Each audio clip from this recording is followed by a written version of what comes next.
Hey, this is Zepp, and on behalf of the guys, Stru, Boomer, and Lukey, we want to thank you for downloading and listening to our podcast of The Ticket Outdoors, brought to you by Mills Fleet Farm. And remember, when nothing's going right, just go fishing.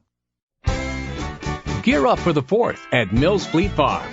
Proudly wave Old Glory with an Olympus flag set or flag, just $4.99. Patriotic folding armchairs are on sale, only $8.99. The picnic buffet will look great on a 6-foot straight or center folding table. Your choice, $36.99. And you can't have a picnic without Frito-Lay snacks, Lay's chips, Tostitos, rolled gold pretzels. Get 5 bags for just $10 at Mills Fleet Farm. Love it. It's time for Ticket Outdoors on Sports Radio 105, The Ticket. Go ahead, buddy. I'm listening to the music. I'm listening to my buddy Joe Giuliano. Everybody, welcome to the Ticket Outdoors on 105 FM in the Twin Cities here. I'm Steve Strusinski, the wild card. Somehow Zepp gave me that name a year and a half ago, 2 years back or something. We're with Mark Lukey, who's our producer. But Mark Lukey is going to be one of our on-air personalities tonight because we're without Boomer. Boomer had a commitment he couldn't break tonight, and Zepp has a family thing going on that he can't break tonight. So just you and I and our engineer, Dave Helmer, I think it is, right? Dave Helmer, right? That's correct. Yeah, and David or Dave? Either way. I'll answer to both. No, don't be a tree hugger. Don't let me just say David H. Helmer or something like that. And no. And Dave will chime in once in a while as well. But we got a hell of a show. We got a lot of people on tonight. It's going to be a lot of fun. So yeah, we do. Hard to believe that me and you are hosting an outdoor show together. No. But you're forgetting that my family's got a hunting shack up in Ely, Minnesota. I've been up there most of my life and doing a lot of things and caught some fish. I've done my share. That's the spirit of our show, isn't it? Just regular dudes just talking about it. That's about it. You know, I spent. It's all about. We talk about this all the time.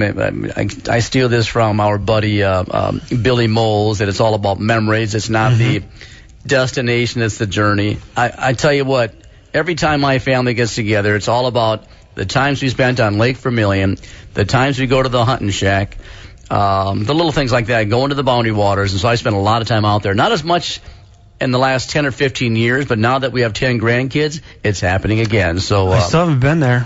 I'm waiting. To where? The hunting shack? Yeah, never been there. Well, you have to be invited. Well, yeah. I'm waiting. We'll get you up there. As a matter of fact, Mike and I were talking about, okay, here's what you have to do. When you do things like that, I don't care if it's one person, 2 people, 5 or 6, you've got to sit down and say, here's the date we're going to go. If you can go, fine. If you can't, screw you, because we're going. And so Mike and I told Mike, I've got my cell phone right here, and I haven't done it. Here's 3 dates, Mike. What dates can you do it? And we're going to go. And that's about it. I'm looking for a place to go deer hunting. You can go deer hunting, but you won't get your hands bloody. That's the way I like it. Yeah, I'm with you. It's up there, unfortunately, in the Ely area right now. There's not as much going on right now, and they've done so much logging. When my dad and his brothers-in-law built this hunting shack up in Ely, Minnesota, off of Mud Creek Road in 1961, and my dad hunted in a tent for 10 days in the winter, 10 days straight when they had a 10-day hunting season. And I saw photographs, and I saw where they camped out. I mean, in a tent in the snow for 10 days. Yikes. And they had decided to build a hunting shack up there in 1961. And back then, when you walked out of a hunting shack, we're 7 miles off of the paved road. When you walk out of the hunting shack, you are in the woods. So it's not like you have to drive to a 40-acre farm field in Wisconsin, get in your truck, go to another 40-acre farm field, which would drive me crazy. It was nice to say, okay, here's where we're going to go. There's nothing but thousands of acres of St. Louis County forest land. And we knew where we were going to go. You'd be there. 11 o'clock, I'll meet you here, whatever. And it was all ridge and swamp. No trails. Not a chance in hell you're taking a four-wheeler through there. I mean, not a chance. And when you dragged out deer from where we were hunted, sometimes it was a 2-day drag. Wow. Yeah, it was with ropes and shoulder stuff. You know. Were you the pack mule like Billy Moles? No, I carried my dad's Camel cigarettes. It always drove me. I laughed my butt off. My old man would cough and smoke like a son of a gun in the woods and get more deer than anyone you ever saw in your life. But in the last 15, 20 years, they've done so much logging up there. It's changed everything drastically. So I thought it was the wolves. That's what people are saying. And I'm sure the wolves are are a big factor as well. But it's not the ATVs if they can't get through there. And now the trees are coming back. A lot of it's popple and whatnot. Now they're coming back, but they're so thick in there. Even if you saw a deer, you'd have to tackle it because you couldn't get a bullet through there. So it's a different story. So is it because they're younger woods? So there's not mature trees that block out the absolutely stuff? Yeah. And it's coming back, and I'm sure someday when I've got a gold-plated colonoscopy bag or something, I won't be able to walk in the bag, walk in the woods. The deer will come back, and I hope that's the case. Can you legally cut shooting lanes on a state property? Good question. I've never done it. That's a good question. That might work. Yeah, but that's a lot of work. When I counted deer until I got into my 30s, not my age 30s, until I got into the number 30-some deer, and then after that I quit counting, and because it's not, you count your first and your second, you put a notch in the gun, whatever. Today, it's not as critical to me as it would have been years ago. Now, if the grandkids want to start deer hunting, and Mike wants to go up with me and all that, I will do so again. And I'll probably do it again this year just because of the show. But whether I got a deer or not anymore, not a big deal. I'd rather see somebody else succeed, whether it's fishing, deer hunting. And, like I say, it's the journey, not the destination. It's just being up there and having a good time with people you care about. How far from the lake are you? Actually on the lake? Or? No, we're off of Lake Vermilion. We're about maybe a third of a mile down off of Lake Vermilion. And just west of us is the northeast corner of Rice Bay, which is the northeast corner of Lake Vermilion. Great public landing, so it's a piece of cake. It's really a great spot. SS Ticket Outdoors. Should we make a maiden voyage up there? We're going to do it, absolutely. So I can't wait. He's talking about the USS, the Ticket Outdoors, the boat that Mark and I ended up splitting costs. We bought a boat for a couple of $grand, and my son Mike put the Vexilar. What's it called? Sonar phone? Is that what it's called? It's a sonar phone, yep. Yeah, he put that on. He said he's learning it, but he said it's really, really, really cool. I'm excited to try it. I almost... Navionics sent us 3 units, and they're made to be boat mounted, but none of us had a boat at the time, so finally we get to try it out. But that's kind of handy because you just download the app, and anyone that uses the boat can use that. So you don't have to. And you put it on your phone. That's all you do, right? I mean, and you strap your phone to your wrist. You strap it to your wrist, and you connect to the in-boat Wi-Fi, and you have everything you need. Wow, that's pretty cool stuff. I can't wait to do that as well. I can't believe we used to. When I was fishing up in Vermilion with my old man years ago, we would go to Bearhead. The lake is huge, 365 islands. I don't know how many thousands of miles of shoreline. It's gorgeous water. But we always fished around Bear Creek. And it was always, okay, we're going to be about 60 yards off the shore between the birch tree over here and the big rock. And there's a weed line there. You keep going back and forth, trolling with a little Joe spinner in a minnow or leech. Yep. That was it. None of this Navionics stuff. None of this Vexilar stuff. You didn't mark fish and know exactly where they were? No. Either you got them or you didn't. And we did well, but it's a lot easier today. I think it's unfair, as a matter of fact. I think fishing my whole life, I really didn't use marine electronics till about 2-3 years ago.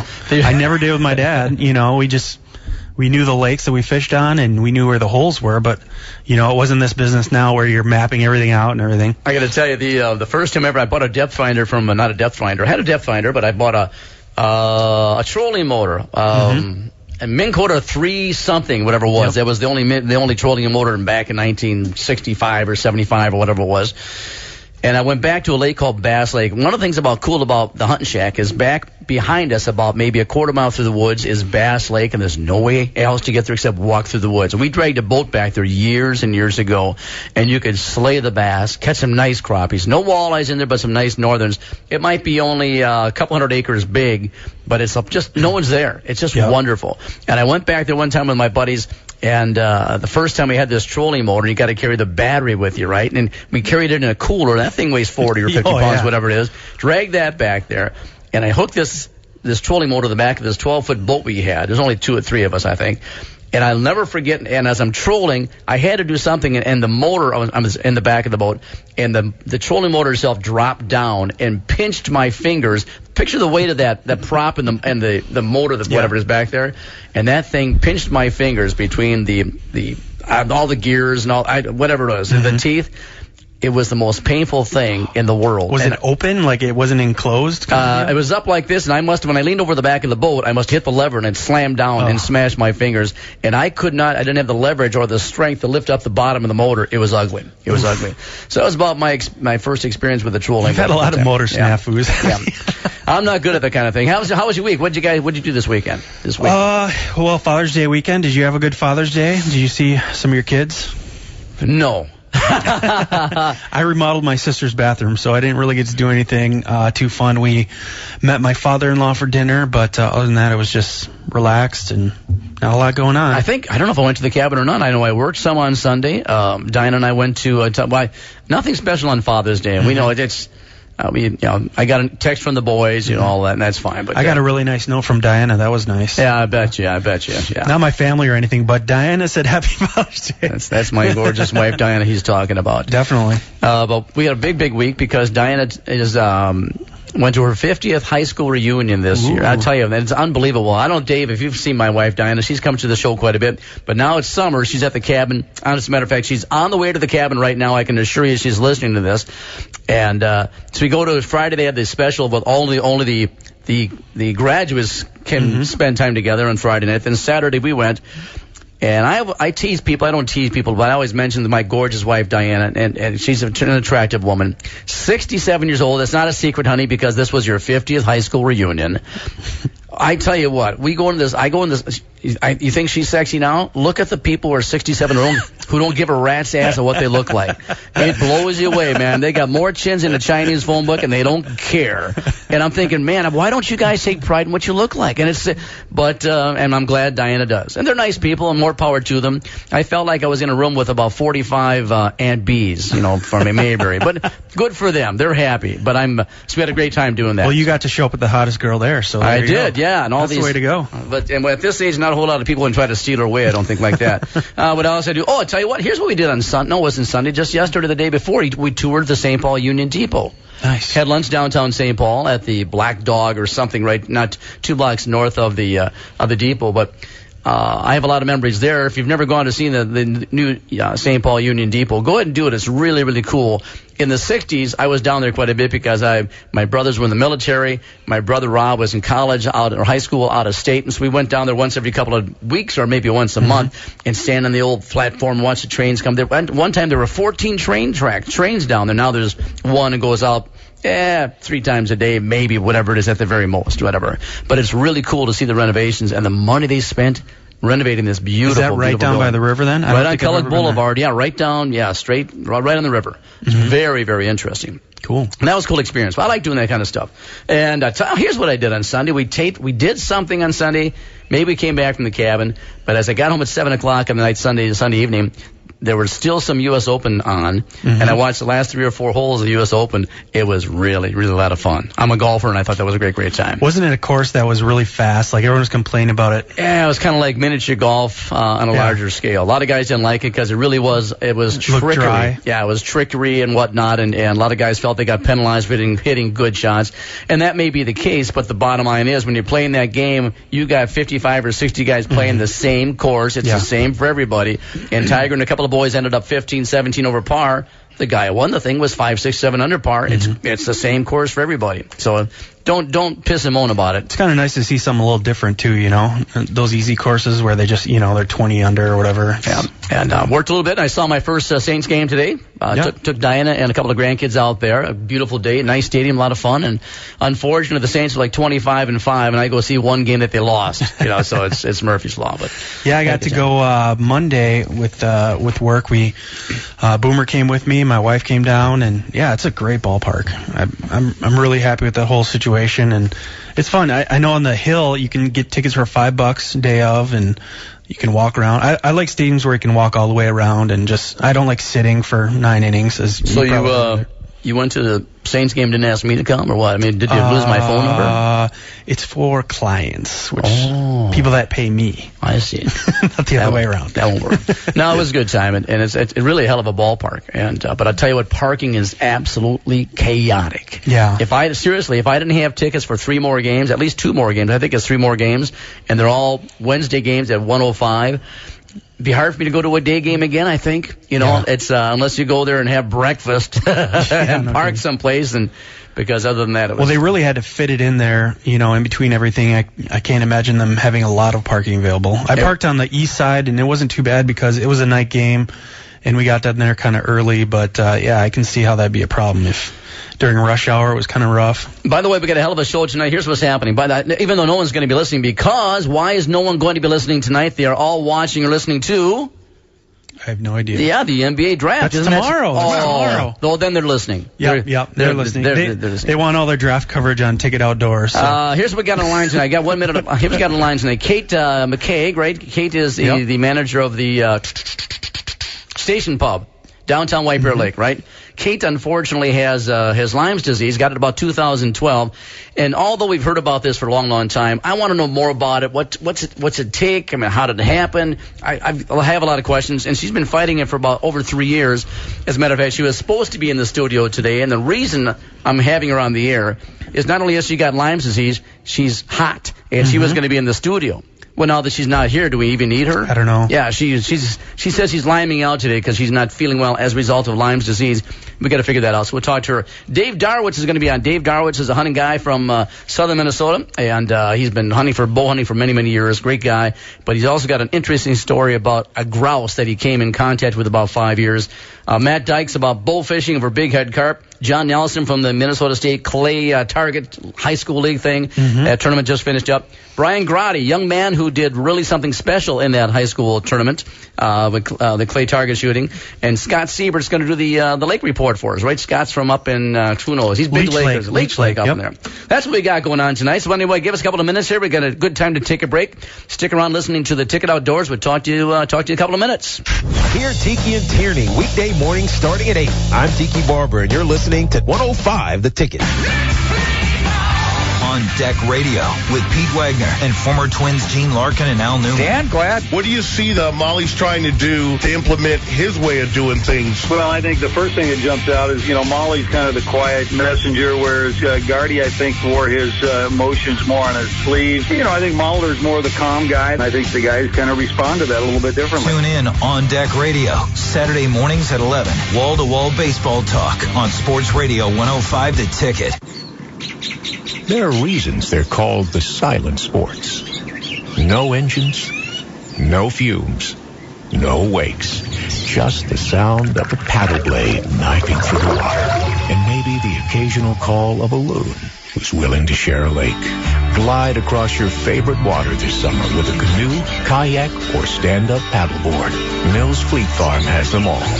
This year, really get on the water with Mills Fleet Farm. This is your 105 The Ticket weather from Nature's Fury. Nice stretch of days coming up the next few days. Tonight going to be a few clouds. A stray thunderstorm is possible, low of 64. Tomorrow, mostly sunny, high of 83. Maybe a few afternoon clouds, but a small chance of rain. Tomorrow night, 62 for a low. Friday looking gorgeous, 82 and sunny, no chance of rain. Saturday, just about the same, 84, no chance of rain. This weather update is brought to you by Nature's Fury. You can find Nature's Fury at your local Cub Foods and select holiday stores. The Ticket Outdoors is proud to be a partner with Lakes Trading Company. Why? Because they kick. That's why. Guns to buy, guns to shoot, guns to rent, and the best prices on ammo around. We love Lakes Trading Company because they eat, sleep, and breathe guns just like us. Looking to get a permit to carry class or renew your old permit? Don't be disappointed by a cut-rate instructor. Lakes Trading Company has top-notch instructors and on-site range and meals provided.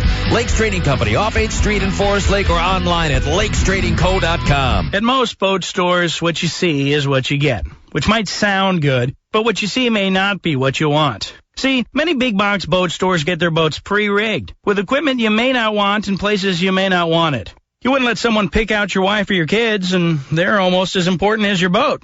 So come to Dan's Southside Marine, and we'll customize your boat to you. Say you're a lefty. You might want your depth finder here instead of there. Or if you're freakishly tall, you might want things at a special angle. Maybe you're a Virgo and you want everything in alphabetical order. We let you choose, even if we think it's weird. Because no matter where you choose to put things, at Dan's you're choosing the best. Motors by Suzuki, Yamaha, and Honda. Brands like Alumacraft boats and Premier pontoons. If you want what you see, you know where to get it. But if you want what you want, come to Dan's Southside Marine. You'll not find a bigger inventory of Premier pontoons and Alumacraft boats anywhere in the Twin Cities. Any boat you see online is available for sale at Dan's Southside Marine. Now back to Ticket Outdoors, only on Sports Radio 105, The Ticket. Welcome back. Ticket Outdoors 105. I'm with my buddy Mark Lukey, the producer, who is now an on-air personality because our buddy Zepp has a family thing. We'll talk about that a little bit later on. And Boomer's going to be gone tonight. He'll be back next week, I'm sure. As a matter of fact, Boomer, the only reason we have Boomer on this show is because he does the Lake Report, but he's not doing that tonight. We have Scotty Siebert doing that for us as well. So, hey, I want to thank our sponsors. We got Dan Southside Marine, Fleet Farm, Alumacraft, Lakes Trading Company, Custom Truck Accessories. I tell you what, thanks to all of you guys for supporting us, and we will support you as well. And speaking of that, summer is here, and whether you're going on a road trip or just going to the store, you'll need a great set of tires. And during Mills Fleet Farm Destination Summer Drive event, you'll receive up to a $70 prepaid card when you purchase a new set of 4 qualifying Cooper tires.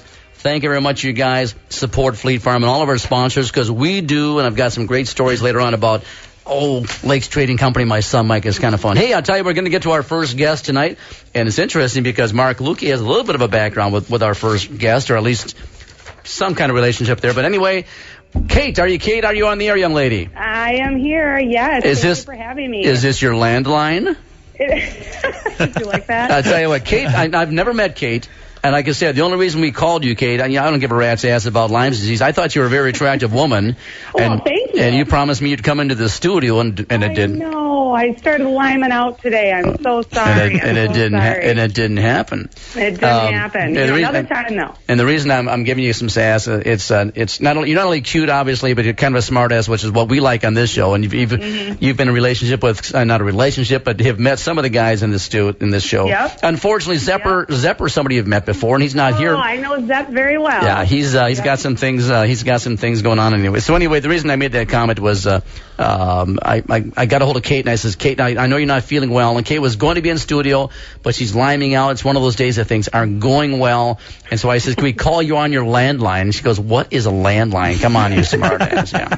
Yeah, I haven't had a home phone probably in 10 years. We all should have one, though. We all should, because if we lose our cell phone, we're out. We don't know anything that's going on. I still have one of those recipe boxes with names of clients and phone numbers on my desk. A Rolodex thing? A Rolodex. No, not a Rolodex. I'll tell you what, let's talk about it. Kate, tell us something about your background. I know you're manager of the Station Pub right now, and I think your husband, Jake, am I correct? Yep, Jake McKay, is part owner of that place. Tell us how long you've been involved with Stations Pub. Let's give those guys a plug, and then we'll talk about what's happening to you, all right? So 6 years I've been with the Station Pub, and we did a rebrand back in January. We were Manitou Station. We went to the Station Pub, not new owners or anything like that. We just decided to focus on what we're good at, which is the Irish food, lots of live music, things like that. And so I was formerly Kate Miller, and now I'm Kate McKegg. Yeah, I saw that. Like I mentioned before, I saw your last name McKegg, and I'm like, there isn't a whole lot of McKeggs around. And I did a little digging, and your brother-in-law, Dan, hired me. Yep. So 3 years ago when I started working at KQRS, I interviewed with Dan, and he was a great boss for only a short amount of time, but we still keep in touch, and I was giving him crap. I wanted to come in and scope out his old work, but he said he had something going on. The duck voice. Yeah, he's back. He's back. I know I took a hiatus, but that was my favorite thing to say is my boss is the voice of Aflac. So I know. Oh, that's right. You told me that. That's wonderful. That's right. So I don't have any cool stories like that now about my current bosses, but I know Dan's doing well. He's over at another station, and he's a great guy. So. Hey, well, we're going to plug the Station Pub for a couple of more seconds here. Then we're going to get into what we actually called you about. But if some of you folks who are listening right now are going to listen to this on podcast on as soon as Mark gets it up, maybe the next day or so, listen Sunday morning between 6 and 8. This is on Sunday morning's rebroadcast. There are so many cute little pubs downtown in White Bear Lake. You can go from bar to bar. Great music. Station Pub is one of them. I love your atmosphere. And there's good music all over the place. You've got to get downtown White Bear, and you can walk from bar to bar, restaurant to restaurant in 3 minutes. It's a wonderful place, and Station Pub is one of the highlights of downtown White Bear Lake. You guys have done a hell of a job. Absolutely. Yeah, White Bear is a place to go to. I'm telling you, you can park your car and have fun all night long. And the Scottish eggs are to die for. Yeah, and we've got a booth set up for Market Fest every Thursday, too, so it's kind of fun. I'll be there. Let's talk about Kate McKay here from the Station Pub. Kate, you've got Lyme's disease. Tell us exactly how this happens, how you found out, and go from there. Okay, so I was diagnosed a little over And when I first got sick, I had no idea. I kept going to the doctors, checked myself in the hospital. Everybody kept saying, no, perfect health, blood work, everything's fine. You're good. It's all in your head. And I'm like, you know what? That's not me. That's not how I was raised. I'm a positive person. I don't get worried about my health. And finally, there was a doctor that my dad put me to who said, I guarantee you have Lyme. And by the way, I was diagnosed negative with Lyme disease from the hospital. And that was one of the 3-day tests. I'm not, here's the thing. I'm not a doctor. I'm really bad with all the terms and stuff. But I was diagnosed negative. And then the new doctor said to me, hey, you know what? I really believe you have Lyme disease. I did some blood work. It got sent off to the West Coast. They did some, research, and they found right away within a week that I had Lyme disease. And they said, you are positive for Lyme disease. And that was Dr. Betty Maloney, right, of Forest Lake? Is that who you're talking about? No, Betty Maloney, I know. That's not who I saw. Okay. But I do know her, and she's amazing, and she does great work. But that wasn't who diagnosed me at that time. All right. Now, I always thought Lyme's disease, I know what it is, I know the tick, I know some of the symptoms, the red ring and the puffiness and whatnot, but I thought when you get bit by a tick like that, like a wood tick, it stays there. But you're saying these little things bite you and they're gone and they don't stick around. They're gone. Am I right? I never, ever, ever got a tick. I never got a bullseye. I never got any of those things. And my symptoms when I started having them was major fatigue, muscle ache, so unbelievably just sore. And I couldn't get out of bed. I couldn't think. I had so much brain fog. And the brain fog was horrible. And the brain fog is also as a result of working at Stations Pub for all those years and closing the joint up. Yeah. I run a restaurant, of course. Yeah, I happen to have brain fog every Saturday morning. Yeah. And I will tell you, the really cool thing about the restaurant is that it allows me to work. Because with Lyme disease, I want to curl up on the couch and just watch TV and be under a blanket. But the restaurant enables me to go to work, to move around, to get my brain going. And the staff all knows I have it, and they completely support me. My husband, our other owner, Brian Farrell, they all support me. And so it's great, because if it wasn't for them, who knows? Because, people with Lyme disease end up, alone a lot of times because people don't understand them. So I have a really good support group. I think it seems to me, this has been around for a long, long time, but it seems to me like it's kind of shoved under the covers, under the blankets, under the table, like no one talks about it much and no one takes it very seriously. Yeah, and that's the truth. And you'll find out if you talk to doctors and things like that. There's Lyme literate doctors. There's insurance companies that'll cover it, will not. It's just this outbreak that's happening that nobody's paying attention to. And so when I first was diagnosed, I was really secretive. I'm not going to lie. I don't know why, but I was oddly embarrassed. I was like, how did this happen to me? But I finally stopped and said, I got to get awareness out there so that other people know what's going on. And once I did that, I realized so many people are going through this. It's not just me. And I think, like you guys doing your show right now, so huge for us with the Lyme community. And I call them my Lyman buddies. They're my Lyman group. And I really appreciate that you're doing this, because it's what we need to do. We need to get it out there. We need to say, hey, you guys, be aware. And this is not just a deer in your backyard. I got this in White Bear Lake. I wasn't up north. I didn't find a tick, and I'm not around deer. And that's what they're discovering, is that this illness is carried on all sorts of animals, and it's getting into our houses, and it's getting into our backyards and our gardens and things like that. Well, my guess is Jake should have laid a blanket down first before you guys were in the field there. But why a blanket? We don't have time for that. Now, Kate, is this my dad contracted Lyme disease probably 2 years ago, but I think they found it pretty early. Is this something where the longer it goes untreated, the worse it gets, or how does that work exactly? Is there a cure, or is it just something you live with forever? And you know what? Here's the thing: is there's so much information out there, in how the web works. You go on Google something, and you're dying tomorrow. That's what happens with Google. And there's so much different information about Lyme disease, and I have some really good doctors and people that have helped me figure out what's going on with me and what I need to do.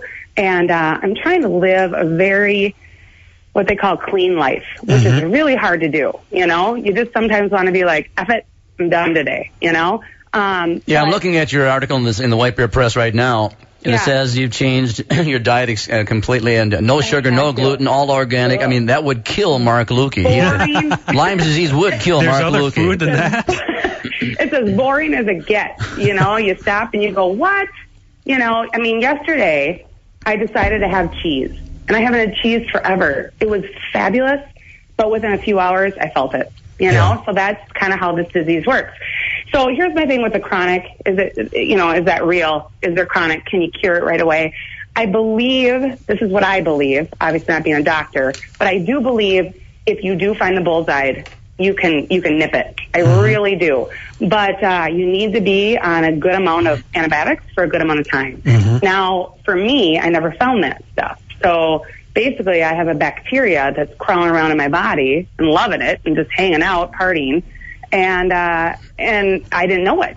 And then when I found out about it, it's the point where, man, I had to do antibiotics forever. And then I'm like, oh, I don't want to do this anymore. So it's just this process. It's this long process, and it's tiring. And those people out there with Lyme disease, I am so sorry because I get it. It is, it's hard. It's really hard. I consider this very, very important. This is an outdoor show, of course, more hunting and fishing, but this is a very, very important topic. Can you stick around after break? Absolutely. All right, we're talking to Kate McCaig of Station Pub Manager, White Bear Lake, and she's got Lyme disease, and she's going through it all, and she's going to tell us all about it right after this on the Ticket Outdoors. Ferrall and the Bench. Tune in every weeknight at 9 in the Twin Cities. Sports Radio 105, The Ticket. Well, Minnesota fishing season is officially here, and it's time to hit your favorite lakes and fishing spots. Boomer here with the Ticket Outdoors, and I want to thank Alumacraft for being our official boat sponsor. I just got off the water with my Alumacraft T-Pro, and boy, do I love the space, storage, and sweet ride on the water. I love Alumacraft because they're made right here in Minnesota, and they're simply the best aluminum boat on the market. For more about Alumacraft, visit your local dealer or go to alumacraft.com.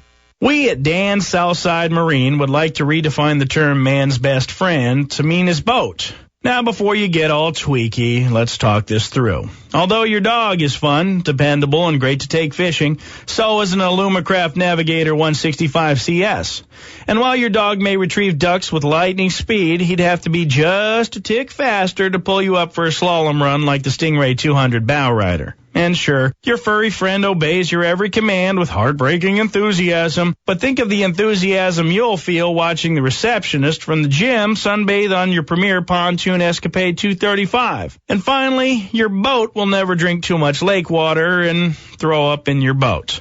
To learn more about the best boats and motors in the Twin Cities or to complain about the dog thing, visit Dan's Southside Marine. You'll not find a bigger inventory of premier pontoons and Alumacraft boats anywhere in the Twin Cities. Don't wait. Now's the time to buy.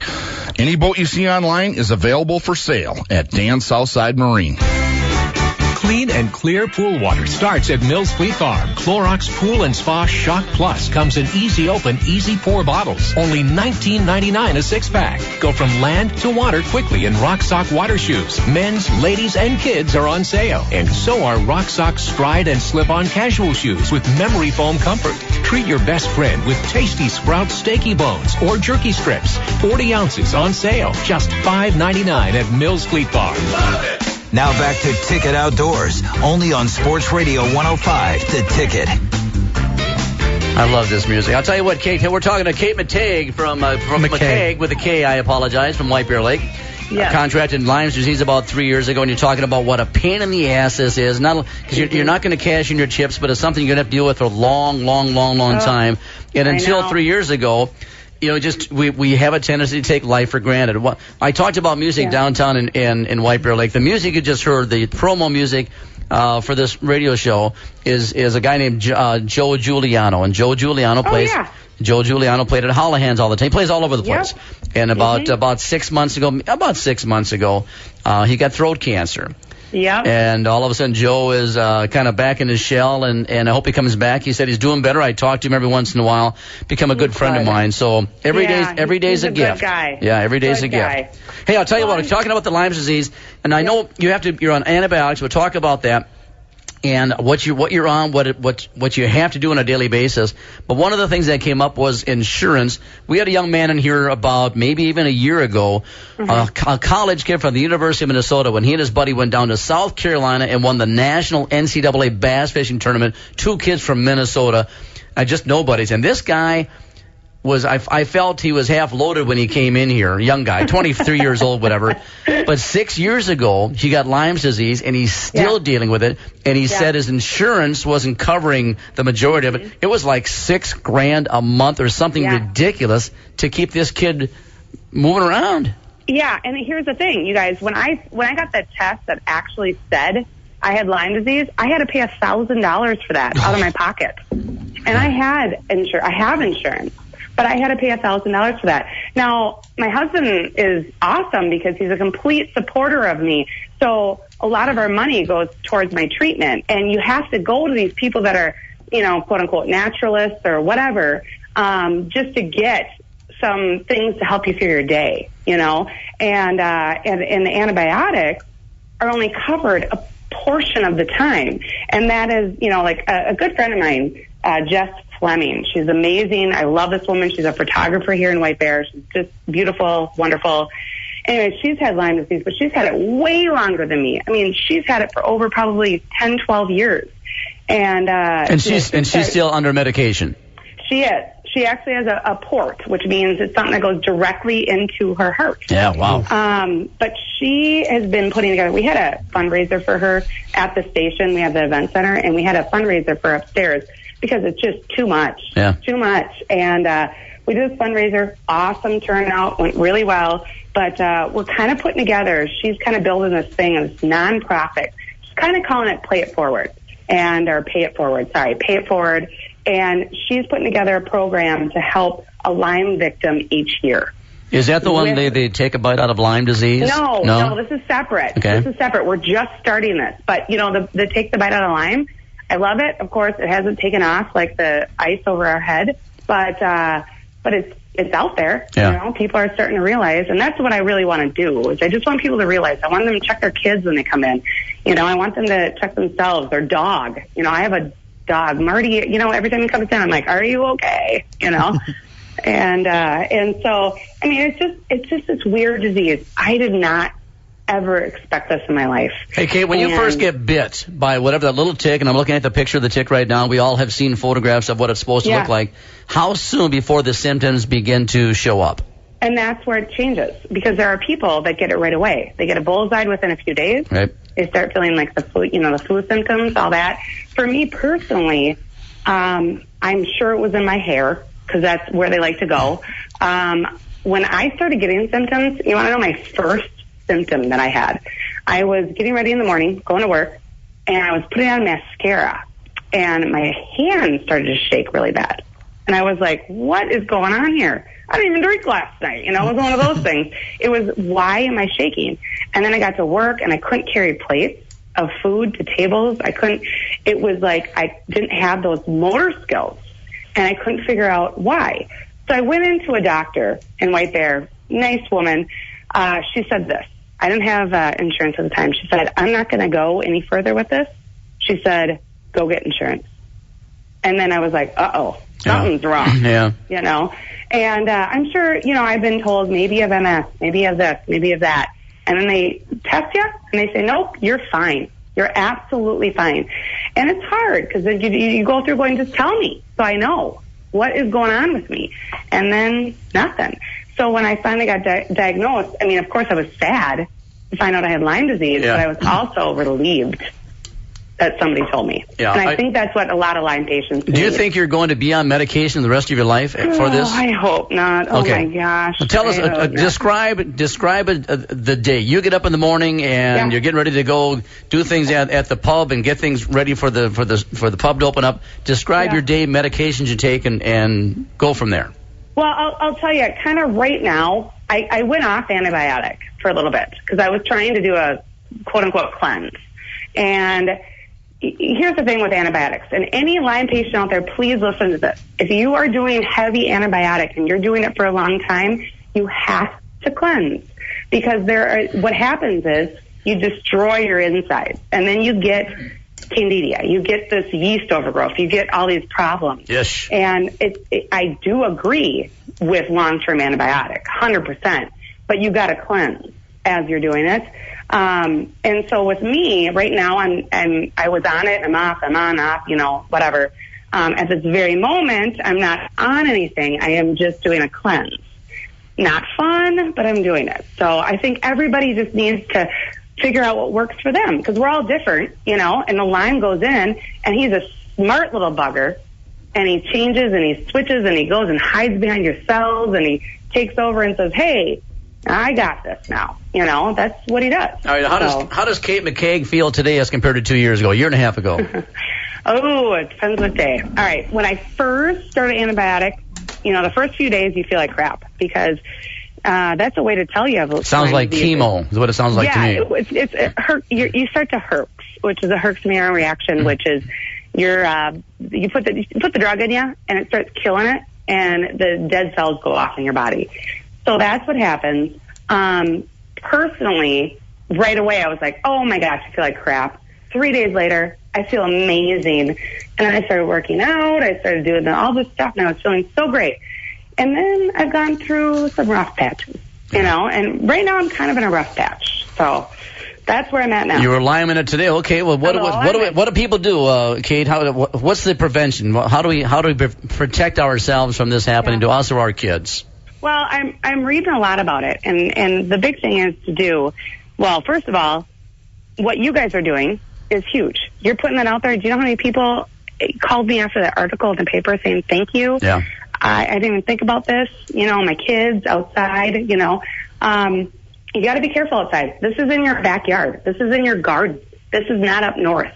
So you have to watch over yourself. You have to take care of yourself. You have to wear long pants. I mean, I'm not saying don't lay out in the sun, but Lyme insects, regardless of people think it's mice or ticks or whatever, the one thing is they hate heat. They hate it. So if you're out in your garden and it's sunny and it's on you, you're going to be okay. It's the, more shaded places, the more wet places, things like that. Just read up on it, figure out about it. I have a wonderful chiropractor that I go see, and he is amazing, and he's at Total Health Solutions in White Bear, and I'm telling you, this guy is helping me so much with Lyme, and Dr. Patrick, and I thank him because he stops and he studies about Lyme disease, and he's helping me about it, and that's what I need. Those people that stop and go, what is this disease? What help do you need? And I think if any of you out there are dealing with it or a loved one, you need to study about it. You need to read about it and figure it out. I'm going to read a couple of paragraphs, a couple of quotes from that Dr. Maloney that you had, or met or spoke of or whatever. Yep. But she says here that she believes the Center for the CDC is worried about a shortage of antibiotics and bacterial resistance. Lyme bacteria does not develop resistance, she says, but other bacteria do. So they basically are throwing the chronic Lyme patients under the bus. I get that. I read a lot about that. And here's the thing is Lyme disease, if they look, the umbrella of it, there's so many different co-infections. And there's so much that goes on, and everybody's body is different. And we're dealing with it. I'm telling you right now, I deal with it. There it is. Has it changed your entire attitude about going outside? I'm serious about that. Even walking through someone's front yard and all that, I bet you freak out. I try not to, but I do a little bit. Yeah. Here's my thing is that if I would have, when I was first diagnosed, I didn't pay attention to the disease that much. I just said, okay, here's my antibiotic, I'll go with it. I should have read more. I should understand more, understood more what was going on with me. But what we can do for ourselves is go, okay, here's my yard. Here's what I'm dealing with. Here's my garden. And pay attention to yourself. And that's it, and then you'll be fine. And I don't want this to make it so people don't go outdoors. Go outdoors. I love outdoors. It makes me better. as a person. I'll tell you what, right now, you're making this easy for me because my gorgeous wife, Diana, is at our lake place. As a matter of fact, she's on the way to the cabin right now, and she's listening to this in the car. So, honey, Kate is giving me permission to take your clothes off every time you come in from the outside and check you for ticks. All right? I think there's a song about that. There's a song, and I'll sing at the same time. But and a big thing is shower afterwards, so you guys can take a shower together. Would you just describe half my life? No, I'm pretty blessed. Now, we have a place in Chautauqua, Wisconsin, and my lovely wife is a fabulous gardener. She's outside every hour of the waking day for sure. I'm a gardener, too, and my mom is. I'm out there. I have not left the outdoors. I am there. I'm more aware. That's it, you know. Hey, before we only have a couple of minutes here, maybe 1.5 minutes. Tell us more about your friend's little website that she's doing to try to get the word out. Or take a bite out of lime. One of those two. Take a bite out of lime is awesome. It's they started on the Facebook and they're just saying, hey, you guys just know what's going on, and they're doing it simply for the fact of insurance companies pay attention to us, and then everybody out there, check yourself, because we don't want anybody going through this. This is a bad deal. So everybody take care of themselves, check themselves. With my friend Jess Fleming and her sister that are putting this program together, we just started it. So it's brand new. I'll let you know more when I know more. Yeah, do that. Kate, and spread the word for us. Again, we are rebroadcast from 6 o'clock to 8 o'clock on Sunday mornings and podcast forever. Mark will put it on probably tomorrow or the next day. Spread the word. People can listen to this, of course, and we have a real nice wide listenership. Thank you very much for being on. Kate McCaig from Station Pub in White Bear Lake. My gorgeous wife, Diana, and I are going to stop and have some Scottish eggs, and I'll introduce myself. Great. I thank you very much. Diana to get out and do some gardening. You hear that, sweetheart? Get your butt out and do some gardening. She'll be out there tomorrow morning. Kate McKay, thanks very much for being on the Ticket Outdoors. We'll stop by and see you. I promise you. You bet. Thank you. All right, bye. All right, we'll be right back with the next guest, who is going to be David Darwitz. We're going to talk about some interesting things about a pet grouse almost he had on the Ticket Outdoors in a couple of seconds. This is Carl Eller. You're listening to 105 The Ticket. The NASCAR Sprint Cup Series, only on 105 The Ticket. Joey Logano just squeezed out into the lead. McMurray's rocking the second. Matt Kenseth and Kevin Harvick side by side for third. It's time for road racing. The Sprint Cup Series has the Sonoma Raceway for the Toyota Save Mart 350. Tune in NASCAR Sunday at 1 p.m. That's the battle for the lead in turn one. This is Brad Keselowski. This is Dillon Hart Jr. This is Jeff Gordon. This is Jimmy Johnson. This is Kevin Harvick. Your home for NASCAR in the Twin Cities is Sports Radio 105 The Ticket. There are reasons they're called the silent sports. No engines, no fumes, no wakes. Just the sound of the paddle blade knifing through the water. And maybe the occasional call of a loon who's willing to share a lake. Glide across your favorite water this summer with a canoe, kayak, or stand-up paddleboard. Mills Fleet Farm has them all.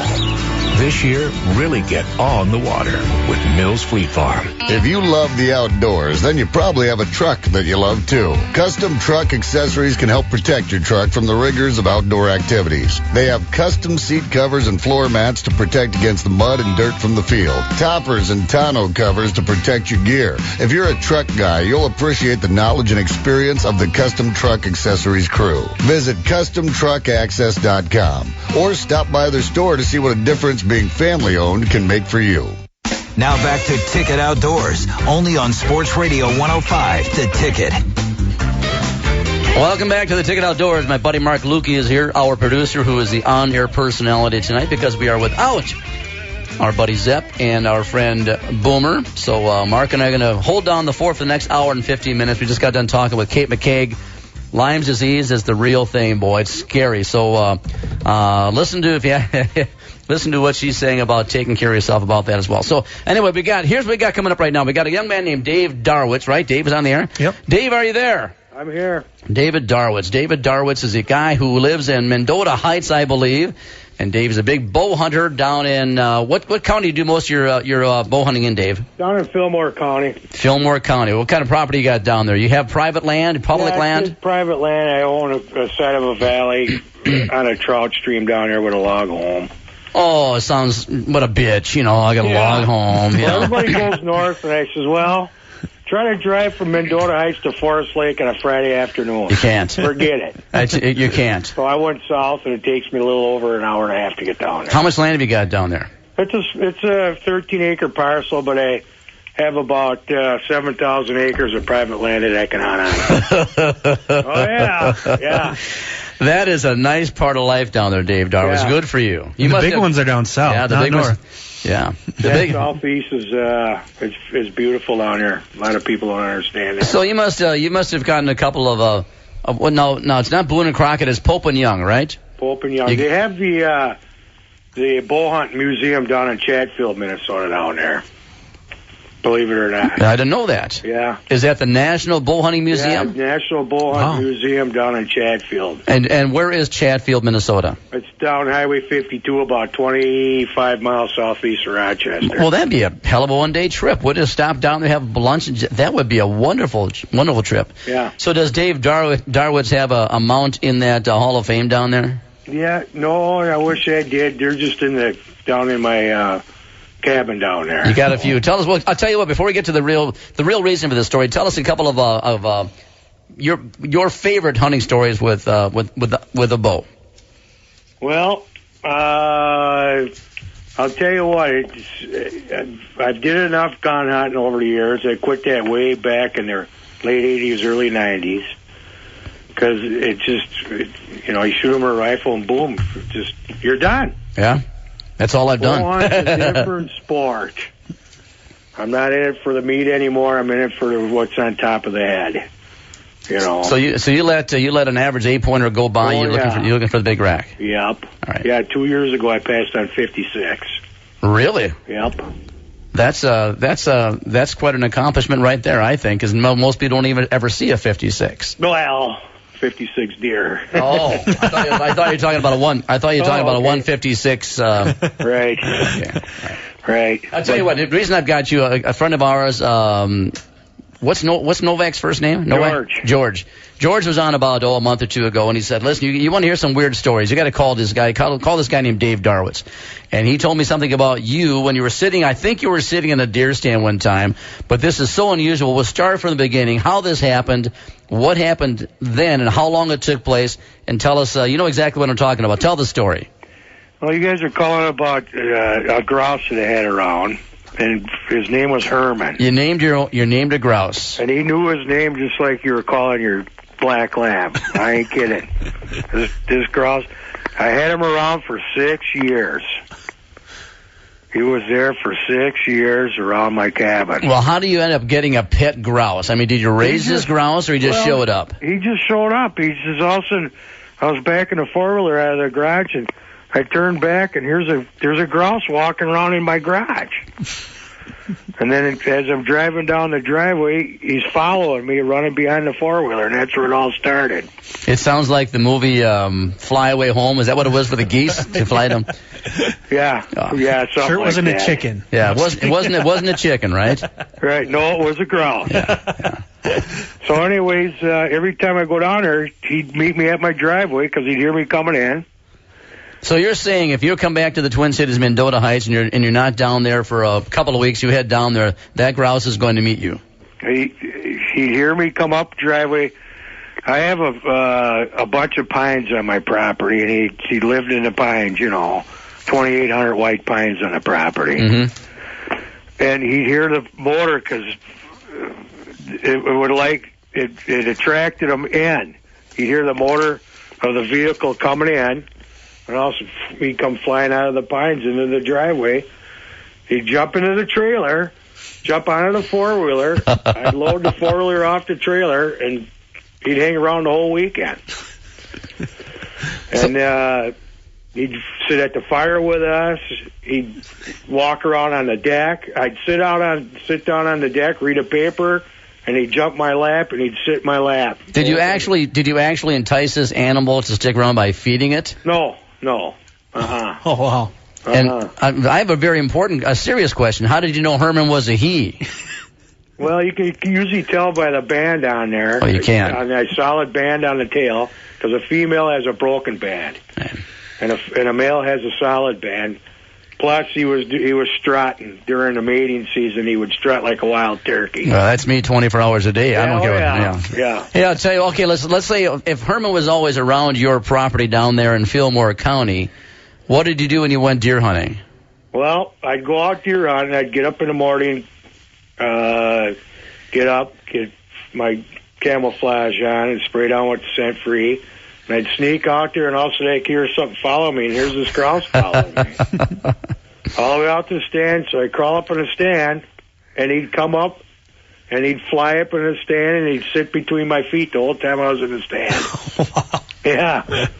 And I'd be up there sometimes for 4 hours. He'd be up there the whole time. I wonder if that's an advantage because, a deer will hear some rustle and just see, oh, it's grouse. Yeah.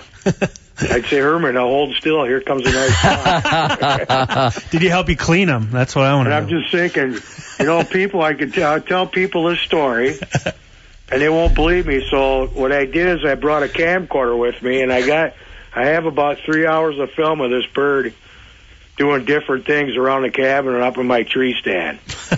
In fact, I shot 2 deer out of my tree stand.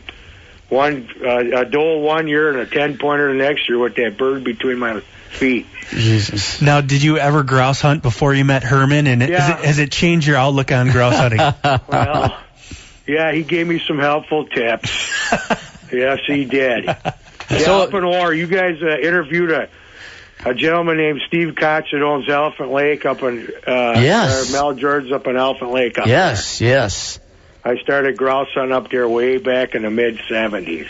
That sounds like a hell of a place up there. He and his wife were wonderful people. Yeah, my brother has a cabin right just down the road from the Mel George's resort on Elephant Lake up there. And in fact, I'm heading up there next weekend to do some crappie fishing. You tell those guys, we said, hey, by the way, where's Herman today? Herman, what happened was I discovered him back in 2005, and he was around till about 2011. And he kept on going out on the road, and he ended up getting hit by a car.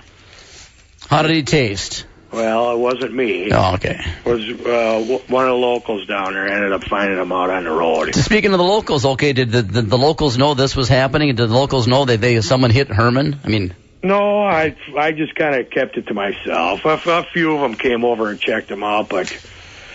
I just basically kept it myself because I didn't want nobody in there bothering them, A couple of people say, well, what you got to do is shoot them and get them mounted. Come on now. It's a 1 in a million deal. Yeah. Somebody with a grouse like that? Yeah.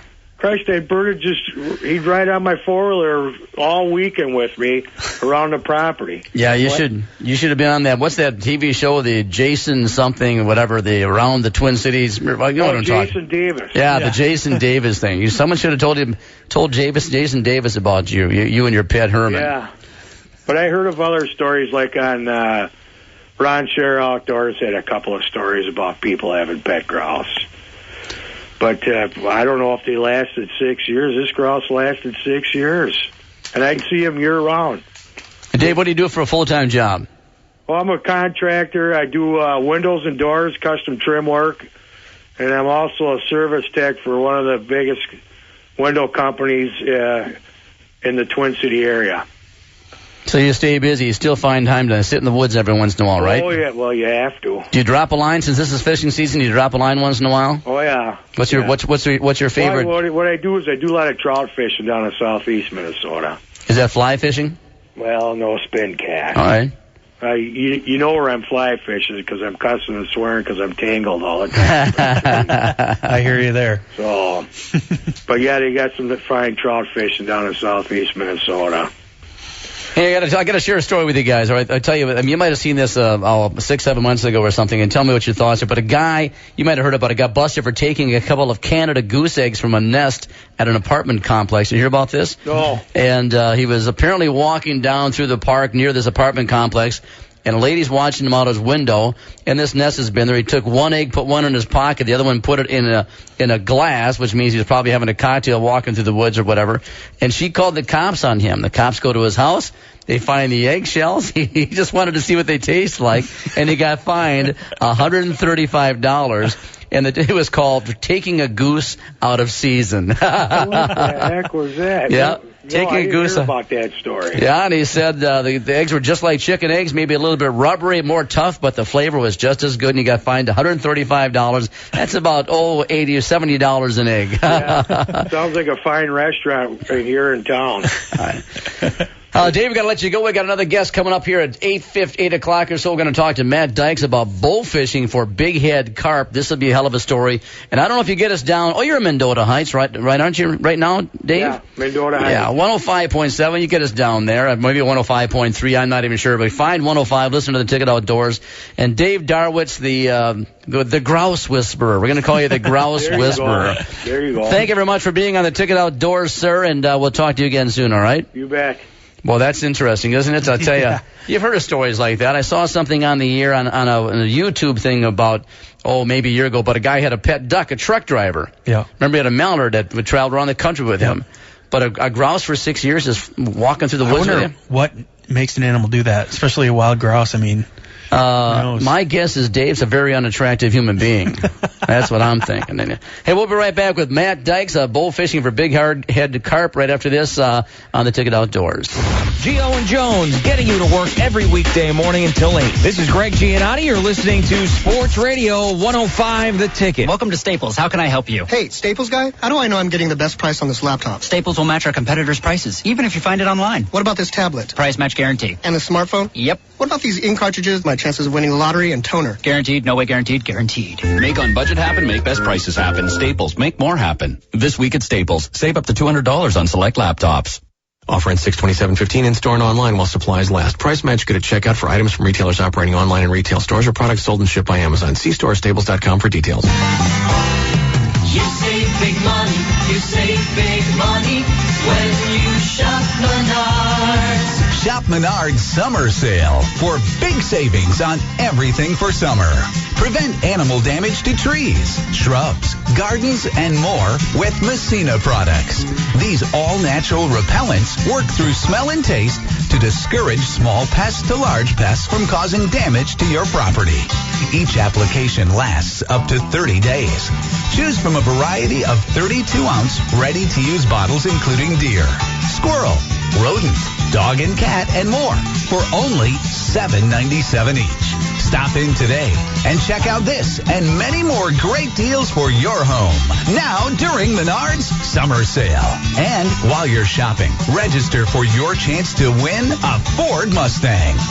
Save big money at Menards. Tired of paying outrageous prices for Viagra? Well, we have great news for you. Now you can finally get Viagra at huge discounts. Healthy Man allows you to save up to $500 on Viagra. Why pay U.S. pharmacy prices of $15 per pill or more when you can get Viagra for less than $3 a pill? Call today and get 40 Viagra pills for only $99. This can cost as much as $600 at your local pharmacy. You can't afford not to call us. If you want Viagra at the lowest prices, never pay $15 a pill pharmacy prices again. Get Viagra for less than $3 a pill. Call 877-735-7485 today and save up to $500 and get 40 pills for just $99. Healthy Man is fast, easy, and affordable. Operators are waiting at 877-735-7485 to take your call now. Call 877-735-7485. That's 877-735-7485. Again, 877-735-7485. From the Mills Fleet Farm Studios, WGDX Lakeville, WRXP Cambridge, WGBZ Eden Prairie, a Cumulus station.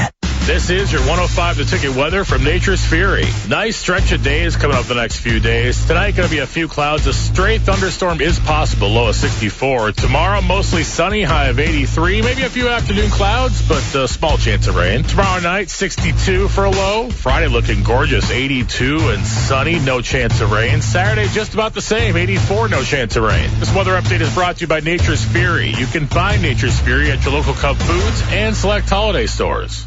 Now back to Ticket Outdoors, only on Sports Radio 105, The Ticket. A lot of fun, you guys, on the Ticket Outdoors, even without Zepp and without Boomer, but we miss those guys. We'll see them next week. By the way, you can listen to this show again at 6 o'clock in the morning on Sunday morning, 6 to 8. And podcasts, it'll be on probably today's Wednesday, no later than Friday. Mark always promises that. I'll do it tomorrow. Sometimes I get busy. I'll do it tomorrow. Yeah, sometimes you do. He does a great job. That's Mark Lukey, our producer, tonight's on-air personality. Hey, by the way, I got to thank our sponsors, Dan Southside Marine. Hell of a job. It's I've seen them all. As a matter of fact, at the landing, we have a place in Chautauqua, Wisconsin. At the landing last week or so, I'm on the dock, fishing off the dock. I think of the first 10 boats that came docked, 7 were Alumacrafts. Cool. Yeah, isn't that kind of cool? And then who knows how many came from Dan Southside Marine. Fleet Farm, thank you very much. Alumacraft, Blake's Trading Company, and custom truck accessories. And don't forget, summer is here. And whether you're going on a road trip or just going to the store, you need to get a great set of tires during Mills Fleet Farm Destination's Summer Drive event. You'll receive up to a $70 prepaid card when you purchase a new set of 4 qualifying Cooper tires, and that's at Fleet Farm. What do you got here, Marcus? Very good. Well, we had a conversation last week about the big head carp that have been showing Croy. There's only 5. There's only 5, and I got a message from listener Matt Dykes, who I also found out is friends and roommates with a fellow employee here named Brandon, so I thought that was kind of cool. But anyway, Matt sent in some pictures, and he's been doing this trip for a couple of years. I'll let him talk more about that. But welcome to Ticket Outdoors, Matt Dykes. Thanks, guys. How you guys doing? I appreciate you joining us. I understand that you had to take a break from work. Where are we getting you from? Well, out in Maple Grove right now. Ah, nice. Matt, Steve Straczynski here. What kind of work you doing? I'm in sales right now. Well, do your pitch. You're talking to a lot of people. Yeah, you got a store. Tell us who you're working with, and maybe you can get a few free commercials. No, it's mystery. A few free commercials. Well, I can't do that just because it's a big corporate company or whatever. I'm not allowed to do my own advertising or anything like that. But if it was my own personal business, you betcha I would. No problem at all. So, you sent a picture from your trip. Tell us a little bit about your yearly trips out west, and we don't really know much about big head carp, and you've personally shot in one day more than any of us have seen in a lifetime. So tell us a little about your trip and what you all do, and a little bit about big head carp. Yeah. Usually, I go out there every year. I go. Personally, where I go is near Yankton, South Dakota, which is right on the South Dakota and Nebraska border. And they got a ton of big head carp out there. When you hear about all the invasive species in the U.S. right now, they talk about the big heads, the silver carp, the grass carp, and I forgot the other one. I think it was like the black carp or something like that. But particularly the ones that I have had a lot of experience with is the big heads, and it's the ones that you're seeing in the news more and more and more. So I guess just as far as what you guys want to know about them, they're a nuisance for one, big problem, and but they're huge. I didn't realize how big they were until you showed us pictures. It looked like you had a tuna. It was huge. Yeah, the biggest ones I've personally got are right around, 2,000-3,000 pounds. Wait. Say that again. I'm full of crap, you guys. They're right around. The biggest ones I've personally got are right around 40 pounds or so. You get them, anywhere from, the bigger ones you're shooting there between 20 and 40 pounds. Mm-hmm. A lot of times, if the fishing's really good on a given year, you'll be doing some what you call trophy fishing and just kind of passing on the 20 pounders and try to get, the 30 plus. But just going back to what, we had, what I had heard on the radio, and they're talking, they say they only found 5 and there's nothing to worry about. Well, I really don't think that's the case, because these fish, they don't feed on what you catch fish on normally. It's not like you're going to go out there and throw out a jig and a worm and catch a big head. It's not the way it works. If people are catching these, they're snagging them. They're not actually catching these fish. I would bet money I could sit on the Missouri River all day and try to catch a big head, and I probably couldn't do it, even though there's thousands and thousands of fish out there. I guess one thing is if they caught 5 of them, over on the St. Croix, like they said they did, there's thousands of fish over there. I can almost guarantee you. And they're probably telling people, it's not a big deal, just so people don't panic. But the fact of the matter is, we've heard for a while now, a few years, that these fish are coming and they're getting closer, and I think I think they're here. Mm-hmm. So I talked to you a little bit about off the air, as far as the U.S. Fish and Wildlife looking for ways to get at these fish. Mm-hmm. And what they had done is they talked to I think it was Nebraska or South Dakota Fish and Game about how to if they could possibly net these fish, and they said, well, hey, where do we go on the river here to try to see if we can net these fish or get at them? Well, the Fish and Game actually, they're like, well, why don't you talk to Marlin, which is one of my buddies who lives in the area. He doesn't work for the Fish and Game for Nebraska or South Dakota. He's a guy that's on the river every day. So I mean, it's just to give you an idea of, it's not necessarily something all the Fish and Game knows a whole lot about all the time either. It's something that's in a lot of ways is kind of something new that's being dealt with. So Hey, Matt. I don't think they have all the answers. Well, you're talking about having you on the air and guys like you is very, very important. And we talk to a lot of big shot fisher persons. I mean, it's Jason Mitchell and all these guys, and Jiggy Anderson and Tony Roach, all these guys. And the DNR makes all the decisions, but they don't interact with a lot of the guys who are there every day. And hearing something like this come from someone like you, who is on the water and seeing it firsthand all the time, and not sitting back in a lab and doing tests and whatnot, this is very, very important. And I think the world has to hear that. There's not only just 5 big head. We got them all. No. Thank God they caught all 5 of them. That's BS. Yeah. That's BS. Now listen, since what I was going to say is, how many times? I mean, you got to be a really good fisherman if a whole school of 5 fish comes. Oh, you got to be great. Catch all 5 of them. Yeah. You must be unbelievable. That's like shooting 5 geese with 5 shots. But the reason, the point I'm trying to make is that the big head carp and all the other invasive species that are showing up that are becoming publicized right now within the last year or so, really around the Twin City area, St. Croix, Mississippi, whatever. Now you have interacted for how long? When's the first time you caught one of these things? Or not caught? You shoot them with a bow. Yeah, bow fishing them. Probably 4 years ago. Okay. I go out to Yankton every year. 4 years ago. Be the first time I shot one of those. Okay. Did you know at that time that they were a pain in the ass? Yeah. I mean, the deal is, any carp are a pain in the ass, and in the United States. I mean, they're not native to the United States. Matt, don't say ass on the air, okay? you just did. Oh, I'm sorry. I'm just. Go ahead. Ass away. Well, you told me not to swear, but I heard you swear, so I figured. I guess that doesn't really count anymore. No, go. Keep on going. You forget what you're talking about now. All right. Well, no, yeah. I mean, all of the carp in the United States are a pain. They're not native to America. But one of the more difficult things about the big heads is it's hard to explain unless you're actually out there. Is your average fisherman is going to go out fishing, and there might be thousands of big heads around them, and they won't even know it. These fish they're smarter than your average fish. They're not like a normal carp where you can get the boat up kind of close to them and just go whack them right away. You gotta, a lot of times what we end up doing is killing the motor and then drifting into where we know the fish are surfacing. So, because otherwise the fish will, they'll go back down. Are either one of you guys bow hunters? I have. Yeah. Okay. I've got a few deer. Yeah, I haven't for a couple of years. Okay. Have you ever gotten busted drawn back by a deer? No. I have. Yep. Well, okay.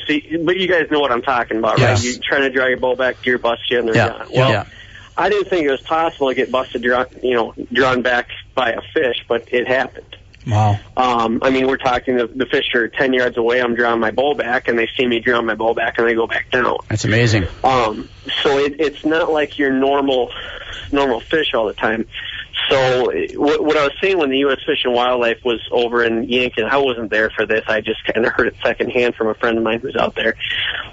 They tried netting these fish. Now, and these fish were smart enough to swim around nets. Wow. So it's a more complex problem than a lot of people realize, and it's not to say that they can't be netted or that they're impossible to deal with.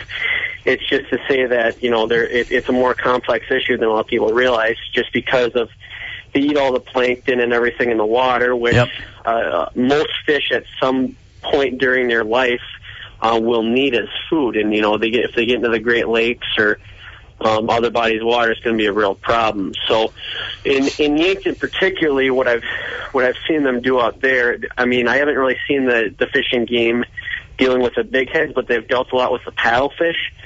So they've done a lot of netting for the paddlefish to where they can make it so that, they can help them reproduce and everything, because one of the biggest species that the big heads are hard on is going to be the paddlefish. So they're focusing on, doing everything they can to save as many paddlefish as they can.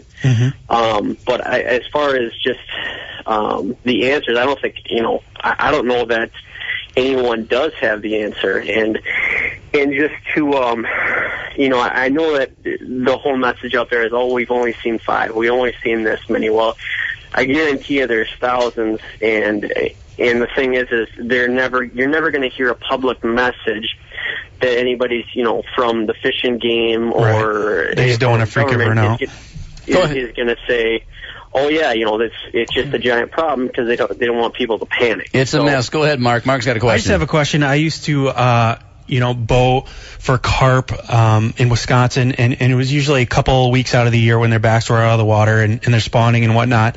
Now, do big head carp, do they have to surface for some reason, or is there a specific season for them to shoot with a bow, or how does that work in the actual process of bow fishing? Well, I mean, honestly, it's best for them as far as they seem to be at the top of the water a lot, mostly like late May to all the way up through mid-June. I mean, you can do it pretty much throughout the whole summer where I go in Yankton. But yeah, I mean, just that late May period up through June is usually the best time to go. Are they shallow or in open water just on the surface? They're in open water on the surface, and at least where I've shot them, I mean, there's been times where, you'll shoot them right next to the bank, but usually, I mean, you could be over in the middle of the river over a hole that's 50 foot deep, and all of a sudden all the fish come up to the surface. So you look for swirls, or... Excuse me? Do you look for swirls, or how do you locate them? You usually try to look for swirls, or... if you're with someone who's fished the river before, they'll kind of know where they like to come up in general. Usually off of, a lot of times there'll be like a drop-off off the sandbar or something. But like I said before, they're not going to stick around. The big heads, as well as like the grass carp, are very wary, so they're not going to stick around when you drive your boat up to them and just shoot them. You gotta kind of drift into them, or be able to kill the motor before you get close to them and be drawn back, because they're not, especially the bigger ones, they're big for a reason, because they're going to go back down before anything can get close to them. Now, as far as size goes, now in the rivers and stuff, they're fighting the current, so usually to get one over 40 pounds is pretty rare. But there's places like in Kentucky, you hear people talk about Lake Kentucky. They got in the lake there. They get them like upwards 80 to 100 pounds. Matt, we just touched the surface on this, and I think this is going to be with us for quite some time, big head carp and all the invasive species and whatnot. And I want to have you back on the air sometime in the next couple of weeks and talk more about this. We're talking with Matt Dykes about bull fishing for big head carp. We're on the Ticket Outdoors. Be back in a couple of seconds.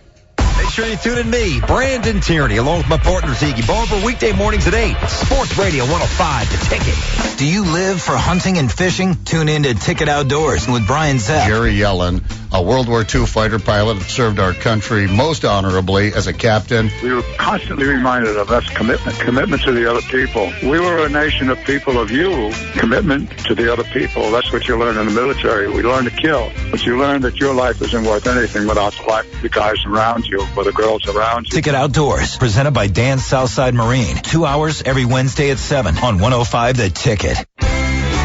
Clean and clear pool water starts at Mills Fleet Farm. Clorox Pool and Spa Shock Plus comes in easy open, easy pour bottles. Only $19.99 a six-pack. Go from land to water quickly in Rock Sock water shoes. Men's, ladies, and kids are on sale. And so are Rock Sock Stride and Slip-On casual shoes with memory foam comfort. Treat your best friend with tasty Sprout Steaky Bones or Jerky Strips. 40 ounces on sale. Just $5.99 at Mills Fleet Farm. Hi, this is Brian Zepp. So, have you been out fishing yet? I think this season is off to a great start. With those early warm temps, we are right now just getting into that sweet spot for catching a plate full of tasty panfish. Nothing better than a weekend fish fry. And you know, now is an especially great time to get the young anglers out because a lot of your crappies and smaller bass, what I like to call the action fish, are on the bite. And we all know that it's about keeping the kids' attention these days. You know, I still remember days in the boat with my dad like they were yesterday. Now, if you haven't headed out, just a reminder to get your 2015 fishing license. Purchasing or renewing is quicker and more convenient than ever before. I did it for me and my daughters online in about 5 minutes. All you do is visit licenses.dnr.state.mn.us. Select the license permit you want to buy, submit your payment,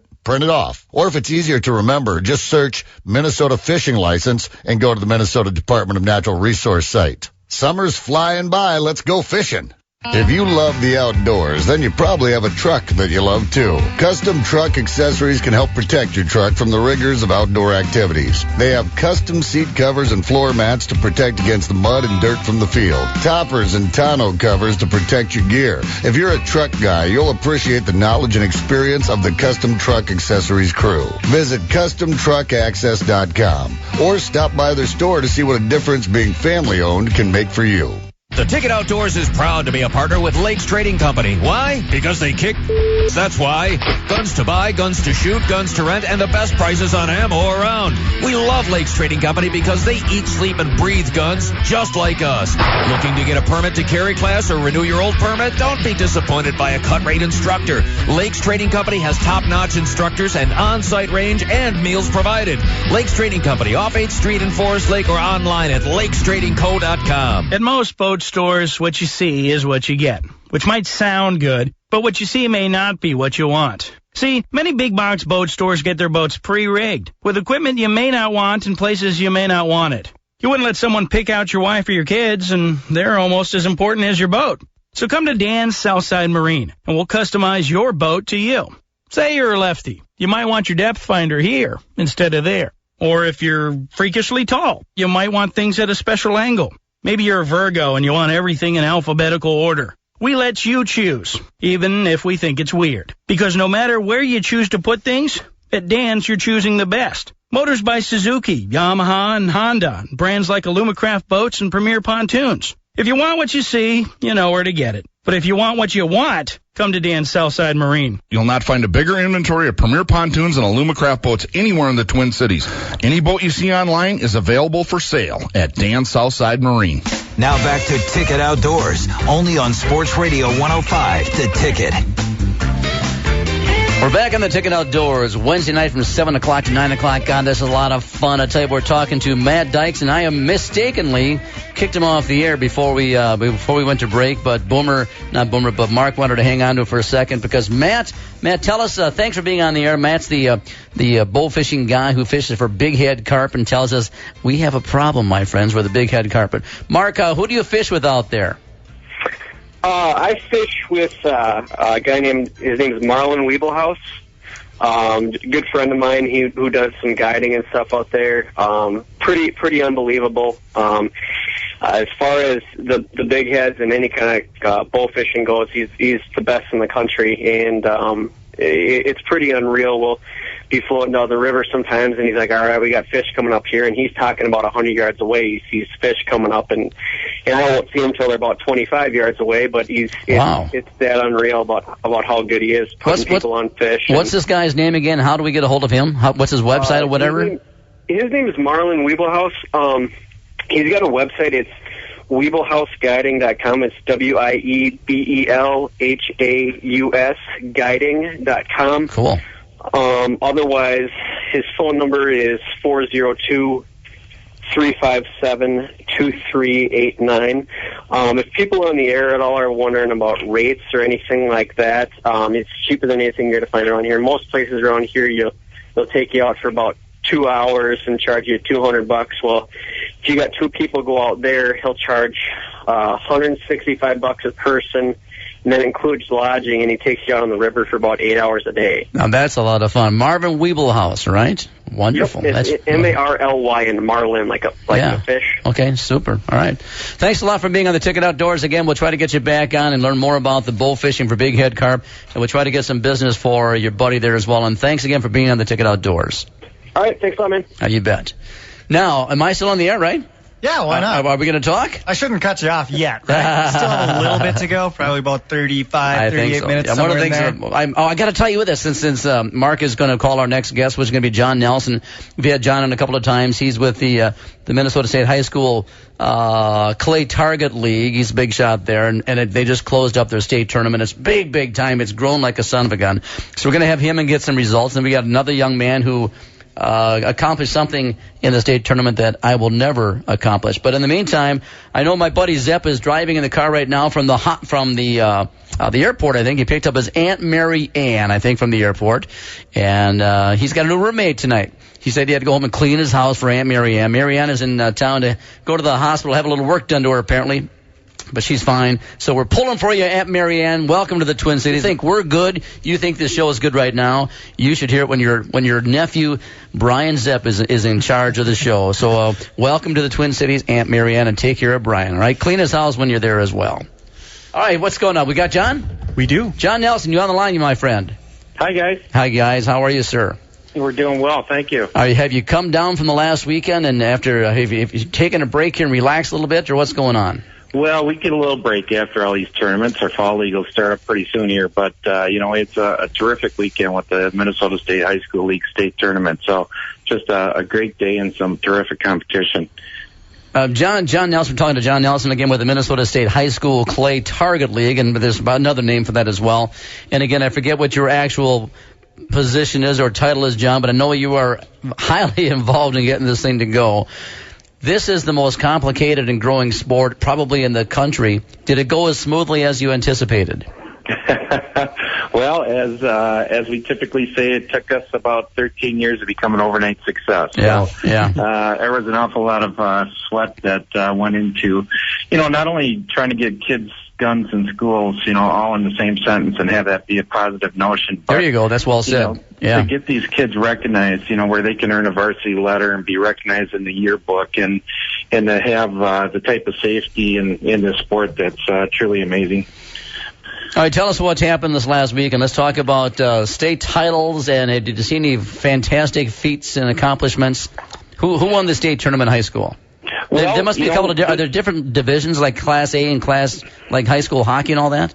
Yeah, this weekend was the Minnesota State High School League state tournament, and this year was the second year that the State High School League had sanctioned this state tournament. And Minnesota became the first and currently is the only state high school athletic association to sanction trap shooting as a tournament. And so I think as a result of you guys doing what you're doing, the Wisconsin and North Dakota are on the bandwagon now, are they not?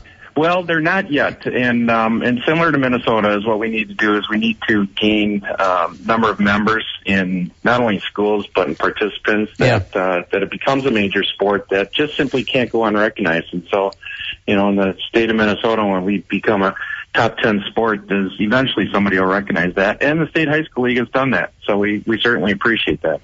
Tell us some of the standings. What happened in last weekend? Who did what? Well, what happened this last weekend is we have two competitions. We have a team competition, and that is made up of 31 teams that qualified at our trap shooting championship up in Alexandria about a week and a half ago. Right. And they competed for a state championship title, and that came down to basically there was a tie for first place with a score of 464 out of 500 targets, so some terrific shooting. But Lakeville South, became our state champion this year for the team competition. Did you have it all set already when you had it all figured out? Okay, what do we do if there's a tie, or did you kind of make this rule up on the fly? No such thing as making rules up on the fly. So what we do as a tiebreaker when there is we go with the highest gun on the team. So the highest score on the team breaks those ties, and so we don't do a shoot off. We just simply go those high gun. Right. So, and typically, especially in the individual competition, is we could easily have multiple ties, which would make a shoot off pretty difficult to absolutely, to take care of. Yeah. But on the individual side, we had a perfect score that took the state title, and it was Brian Grotti from Fairmont that was our state champion, and he's an eighth grader that shot perfection. And he had to do that in order to beat out the tie for second place, where we had 499s. Well, I'll tell you what, that's amazing. That's quite a segue as well, because I may have mentioned to you earlier that Brian's going to be on at 8:30 or so, and we're going to talk to him and congratulate him as well. Yeah, it's an amazing accomplishment. I mean, one, to make it to state, we take the top 100 season averages out of approximately 8,400 student athletes that are in the league, and so just that number is simply amazing. Just to qualify for state, now all of a sudden you're taking on the best of the best, and to do that in a single day competition, to hold those nerves together and to put together a perfect score is it's quite an accomplishment. I want to talk a little bit about the high participation you guys have, and it's probably again it's growing phenomenally. And I read someplace where it says that as a result of these shootings being the practices and contests, I guess, being remote. It's an on your honor system kind of. Am I correct? So if you're in cross country or football or something else, then you can still do this with a couple of guys and mark your scores down. You don't have to do this controlled, correct? That's correct. So we do what we kind of call as a virtual competition. You shoot at your local gun club, and then you are comparing your scores of similar-sized teams throughout the state in your conference. So we kind of compare it to golf, where you're kind of keeping your own score, and it's a sport that has a tradition of honesty and sportsmanship, and it's proven to be successful because these teams can range in size from 5 to, I think our largest team was Hastings with about 110 kids this year. Boy, good for you guys. So we're talking to John Nelson. John Nelson, the Minnesota High School Clay Target competitions. And John, next year, 2016, you're going to have more schools involved, you think? Yeah, we've already added, I think we're up to about 15 that have already committed from 2016. Wow. We've received inquiries from more than 100 additional schools, to join the program. So it's pretty easily, I think, that we'll surpass 10,000 student athletes next year. That's amazing. I'll tell you what, we're going to talk to Brian Grotte here in a couple of minutes. Well, John, thanks for being on. I know this is short, but we've talked to you a couple of times before. We continue to support you guys. Keep doing what you do, and I'm telling it from the heart, even though I don't have any kids involved in this competition right now. Thanks for everything you do. I know it's an awful lot of work. Thank you, guys. We appreciate your support and recognition, and tell Brian congratulations on his honor on my behalf. Absolutely, I sure will. Take care of yourself, sir. All right, guys. You bet. That was John Nelson. I'll tell you what, that is amazing what's happening with the clay target shooting in the Twin Cities in the state of Minnesota. So anyway, we're going to come up with Brian Grotte. Maybe Brian's listening. I don't think Brian can get us in Fairmont. Can he, Mark? You can get us anywhere on the Ticket app or on iHeartRadio. Well, see, was that a good... How about this Facebook thing you're talking about? Facebook.com/105 The Ticket. That's what Boomer says. We'll be right back with Brian Grotte from Fairmont, Minnesota. He shot 100 out of 100 in the clay target competition. We'll be right back after a couple of minutes. This is Zach Levine of the Minnesota Timberwolves. You're listening to Sports Radio 105 The Ticket. Well, Minnesota fishing season is officially here, and it's time to hit your favorite lakes and fishing spots. Boomer here with the Ticket Outdoors, and I want to thank Alumacraft for being our official boat sponsor. I just got off the water with my Alumacraft T-Pro, and boy, do I love the space, storage, and sweet ride on the water. I love Alumacraft because they're made right here in Minnesota, and they're simply the best aluminum boat on the market. For more about Alumacraft, visit your local dealer or go to alumacraft.com. We at Dan's Southside Marine would like to redefine the term man's best friend to mean his boat. Now, before you get all tweaky, let's talk this through. Although your dog is fun, dependable, and great to take fishing, so is an Alumacraft Navigator 165 CS. And while your dog may retrieve ducks with lightning speed, he'd have to be just a tick faster to pull you up for a slalom run like the Stingray 200 Bow Rider. And sure, your furry friend obeys your every command with heartbreaking enthusiasm, but think of the enthusiasm you'll feel watching the receptionist from the gym sunbathe on your premier pontoon Escapade 235. And finally, your boat will never drink too much lake water and throw up in your boat. To learn more about the best boats and motors in the Twin Cities or to complain about the dog thing, visit Dan's Southside Marine. You'll not find a bigger inventory of premier pontoons and Alumacraft boats anywhere in the Twin Cities. Don't wait. Now's the time to buy. Any boat you see online is available for sale at Dan's Southside Marine. There are reasons they're called the silent sports. No engines, no fumes, no wakes. Just the sound of a paddle blade knifing through the water, and maybe the occasional call of a loon. who's willing to share a lake. Glide across your favorite water this summer with a canoe, kayak, or stand-up paddleboard. Mills Fleet Farm has them all. This year, really get on the water with Mills Fleet Farm. Steve Straczynski here of Coldwell Banker Burnett. It's time, my friend. If you're a Ticket Outdoors fan, then you're also a fan of hunting and fishing. I've got 29 years in real estate licensed in both Minnesota and Wisconsin, and I'll consider it a privilege to help you find that perfect lake home or the 40-acre piece of heaven that's hiding a Boone and Crockett right now. Hey, check me out on Facebook or email stru@stru.com. It's your money. Thanks. And thanks for having fun with us on the Ticket Outdoors.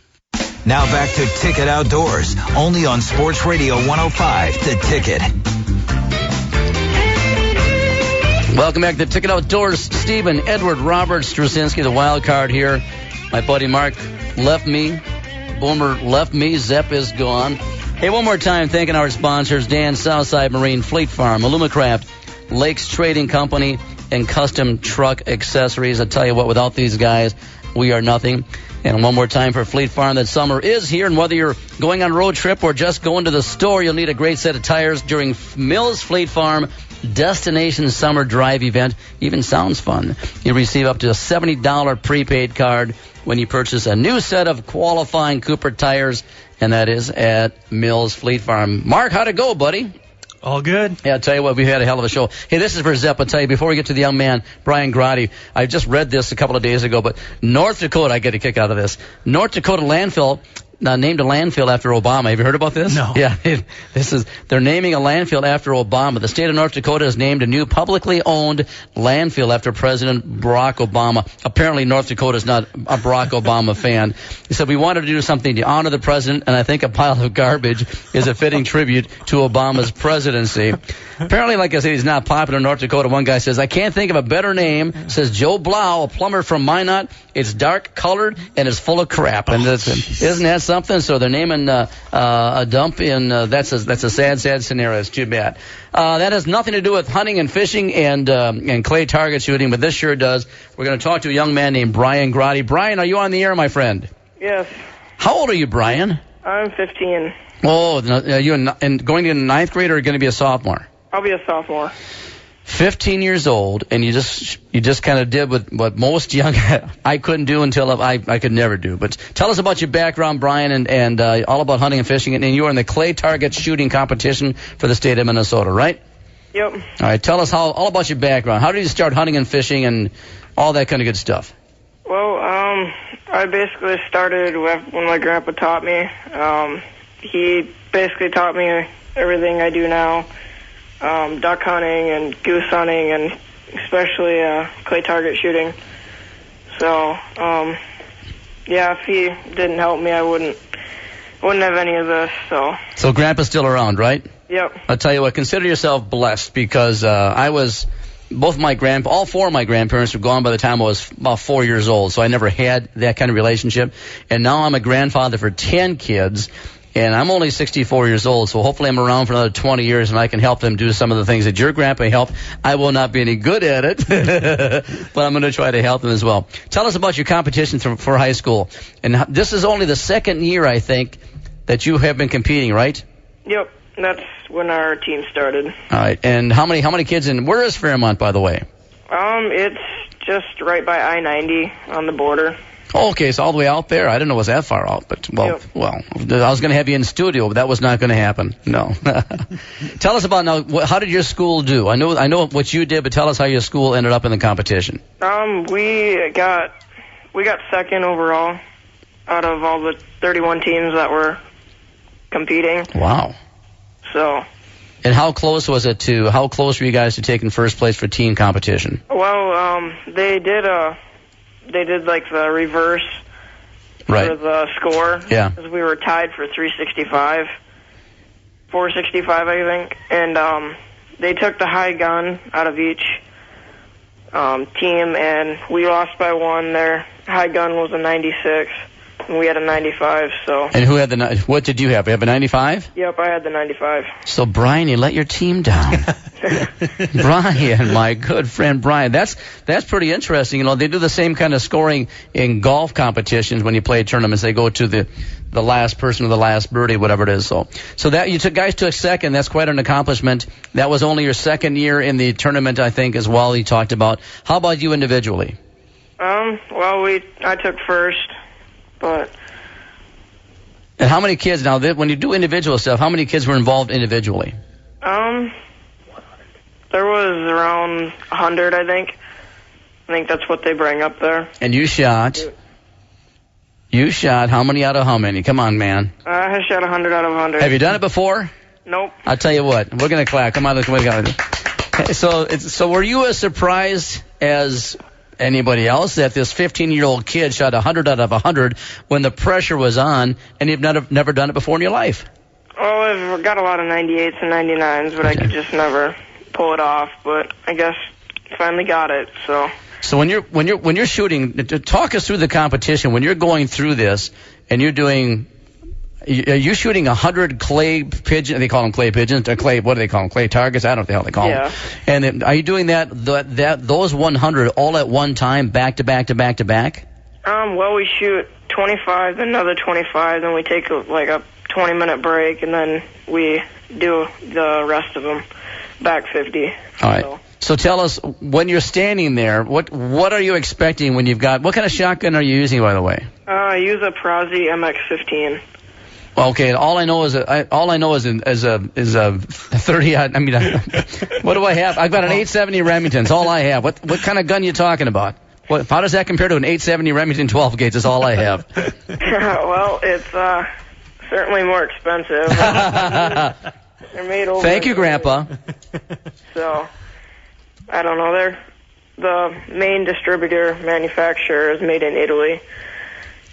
So they get sent over here and people buy them. They're a really popular gun if you're really big into it. So. Well, if you can shoot 100 out of 100, I'm going to buy one of those guns. All right, talk us through the competition. Are you shooting at different stations? Tell me exactly how this works. Well, I shoot ATA also, besides just the normal high school league, but yeah, I'm pretty involved with that too. I go to a lot of shoots near kind of where I live, so try to get into as many as I can. Good for you. Could you feel the pressure when you're getting like 94, 95, and you knew you had a hell of a run going?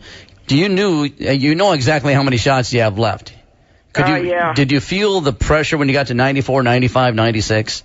Yeah, it was building up, but hands were starting to shake and heart was pumping really hard, but I got through it, I guess. So. Was it like throwing a no-hitter and no one wanted to talk to you kind of deal? Yeah. That's cool, man. How much time do you have between each time you pull the trigger?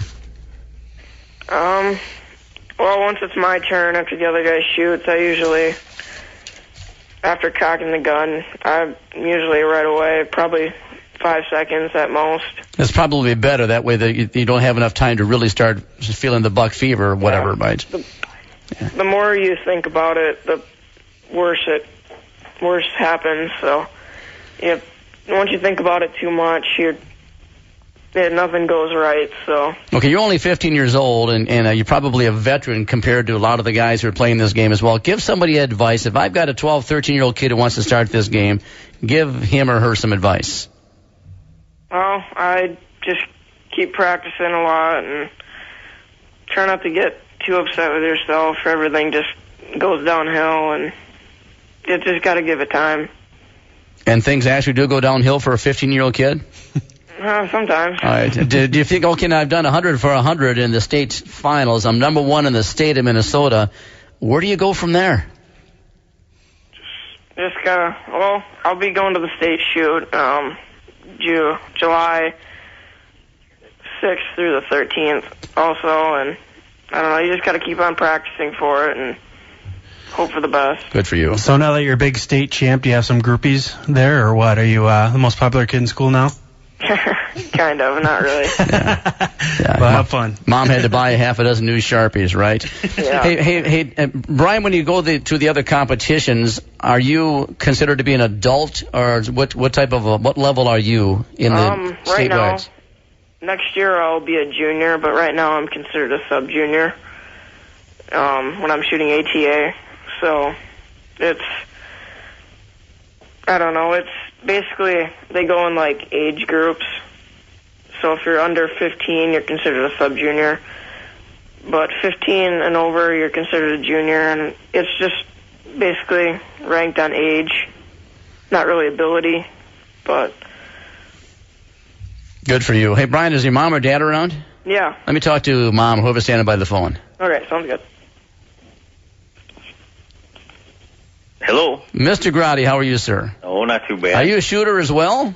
Well, I do a little bit, but I'm not, I guess I don't shoot trap with him. I guess that was something him and his grandfather shot trap for many, many years. So that's where he kind of got a lot of this from. So you're more of a bird hunter or something is what you're saying, right? You still like the outdoors. I'll go bird hunting with them, or go deer hunting and stuff in the fall. So are you telling me you could not compete with him right now?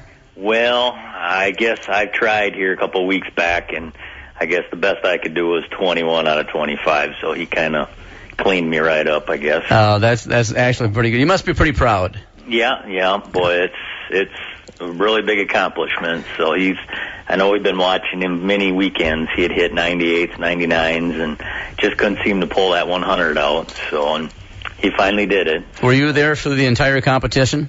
Yes, we were. So I imagine you were sweating more than he was. Yeah, it's kind of nerve-wracking when you're sitting back there. We had a majority of the team watching him, and the grandparents were all there, and I guess, we had to split up a little bit because Ryan Bush was another kid that made the top 100, so we kind of were trying to watch him too. But I guess when Brian hit his 100, it seemed to go right on down the line. It didn't. It just flew when I bet he hit it. So what a thrill! It's kind of like bowling a 300 in which is rare, of course. And I've bowled a lot in my life. I've thrown 279s, never threw a 300. But when someone's got the first 8 or 9 in a row, the entire lanes kind of shuts down and it's kind of quiet. And you got to sneak over to watch this kid. But congratulations to Brian. Congratulations to you as parents as well. He sounds like one really, really nice young man. Oh, yeah. All right, thanks for being on the air. And again, congratulations, Brian. Keep on shooting. If you get a chance to listen to the show Sunday morning between 6 o'clock and 8 o'clock, go to the podcast as well. My buddy Mark will put it on the next day or so. And go to the Ticket Outdoors. What do you got to say, Mark? You going to say something? No. No, he's not going to say. Ticket Outdoors 105. You can podcast it as well. Thank you very much for being on the Ticket Outdoors, sir. Yeah, thank you. Take care. You bet. Take care, Brian. Thanks a lot. All right, we're going to be back in a couple of minutes with Scott Siebert. And he's going to talk. He's going to give us a little fishing report. He's going to play Boomer tonight. Listen to the Jim Rome Show weekdays at 11 a.m. on Sports Radio 105 The Ticket. One and Done, a special off-season 2-hour show, Saturday morning at 9. Gary Trent Sr. on the phone here, Shack of the Mac. Your son has a different game. You look at what size you were at his age, and he's actually bigger than you. Oh, yeah. But, that's because we got food at home. You know what I'm saying? Well, I came to Shack of the Mac because I got to college. I got that meal plan. I put the weight on. One and Done, a special off-season 2-hour show. Catch up on your Hoops Talk, Saturday morning at 9, 105 The Ticket. Clean and clear pool water starts at Mills Fleet Farm. Clorox Pool and Spa Shock Plus comes in easy open, easy pour bottles. Only $19.99 a 6-pack. Go from land to water quickly in Rock Sock water shoes. Men's, ladies, and kids are on sale. And so are Rock Sock Stride and Slip-On casual shoes with memory foam comfort. Treat your best friend with tasty Sprout Steaky Bones or Jerky Strips. 40 ounces on sale. Just $5.99 at Mills Fleet Farm. Well, Minnesota fishing season is officially here, and it's time to hit your favorite lakes and fishing spots. Boomer here with the Ticket Outdoors, and I want to thank Alumacraft for being our official boat sponsor. I just got off the water with my Alumacraft T-Pro, and boy, do I love the space, storage, and sweet ride on the water. I love Alumacraft because they're made right here in Minnesota, and they're simply the best aluminum boat on the market. For more about Alumacraft, visit your local dealer or go to alumacraft.com. Now back to Ticket Outdoors, only on Sports Radio 105, The Ticket. Bo. We keep on BS, and even during the commercial breaks, having a good time with the Ticket Outdoors, even without our buddy Brian Zepp and Boomer. Scott Siebert is going to be on here in a couple of minutes. Scott is he's not from Leech Lake. He does a lot of fishing up there in Leech Lake and all that, and I think he's a guide up there. But he's from Big Lake or someplace in the northern suburbs of the Twin Cities. Scott, are you on the air? Do we have you, my friend? I am on the air. Well, that up, boy. Scott, where are you from? I'm from Oak Grove, not Big Lake. That's close enough. You're heading in East Bethel out that way, right? Yes. That's a long ways from the Twin Cities. You know, I love that area, Ham Lake, Andover, East Bethel, Oak Grove. It's kind of there's some pockets out there that you feel like you are up in northern Minnesota. It definitely is. And that's kind of what we have in the backyard up against Cedar Creek. So kind of get a little bit of wildlife in our backyard. So you see a deer or two in your backyard once in a while, huh? Yeah. Deer, turkeys, a little bit of everything. So now, let's talk about your career a little bit, then we'll talk about you're doing a fishing report apparently for us, like Mark was saying. But tell us about your background. I know you're a guide. Tell us more about that. I'm a kind of a part-time guide. To call it more of that because I've been in the plastics industry for 30 years. My full-time job is plastics. I'm a manager at the Real Plastics Custom Injection Molding. But anytime can after that, I spend my time on the water. If it's after work or weekends, I usually head north. I got a cabin in Hackensack, so I spend a lot of time in the Hackensack area and Leech Lake, Winnebagosh. That's a lot of the smaller lakes around the Hackensack area. Now, if I remember, I believe we've bet, and if I remember, I think you like hard water fishing more than the summer, right? Do you concentrate on that more? Yep, we're on the Ice Team Pro staff. That's right, Backspar, do a lot of that promotional stuff and do a lot of ice fishing. Did some tournament fishing on the ice, but it's more just promotional stuff now, teaching people how to fish. That's the big thing is, what we like to do is teach people about it. You like to give back. Yep. Yeah. What's your son's name? Cody. And Cody, you've turned Cody into a hell of a fisherman as well? Yep, we started off fishing the ice team tournaments and stuff, and, he got hooked up with Clam along with me, and, we just started doing really well in tournaments and, helping out. The biggest thing is helping out and getting known people and stuff in the industry. And I was on your website a little while back before I got on the air tonight. You give a lot of credit to Dave Gins, don't you? Yep, we spent a lot of time with Dave, and, definitely what a better guy to learn from but Dave Gins, Yeah, no kidding. All right, let's talk about fishing. What's happening up in the Leech Lake area? Well, the walleye's obviously it's been a really good bite. It has slowed down some, but I was just up there with my grandson. I took him out fishing and pulling spinners. The easiest thing to do is hook up a spinner behind a bottom bouncer. You got a Northland bottom bouncer, walleye hauler, crawler, 2-hook spinner. Put that behind the boat and drop it down at a 45-degree angle. Troll your boat at 1.4, 1 to 1.4. Sometimes I go up into that 1.8 range, kind of up and down it, get that speed up and down. Sometimes they like it a little bit slower, and sometimes they like it faster. But covering water, that's the easiest way to cover some water on Leech Lake. And it's the easiest thing to do. You put your rod in your rod holder and you take off. What I've been finding, 9 to 12 feet has been a good range. Fishing the wind-blowing side of the lakes. When I took my grandson up there in 4 hours, we had 6 walleyes. Good for you. It was 18.5, and his biggest one was 25 on 3/4. But the funniest thing is, I didn't know that we had a fish on, and I reeled in a line, and there was a 10-inch walleye on there. So, of course, I got the slack that Grandpa got the 10-incher, and Levi got all the other ones. But, it was fun, and just letting him reel all the fish, and that was what I was trying to do. Get the kids involved. That's what it's about. That's always what it's about. Are you trawling right along the weed lines, or a little bit deeper?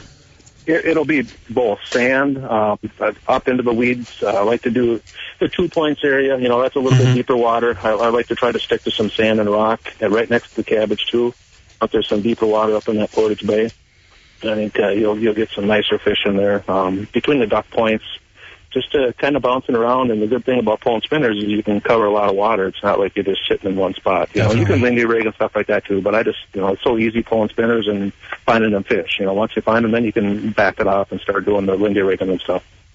Very good. And you mentioned you were on a couple other lakes recently, and we always make Boomer talk about a few lakes. What other lakes have you been on lately?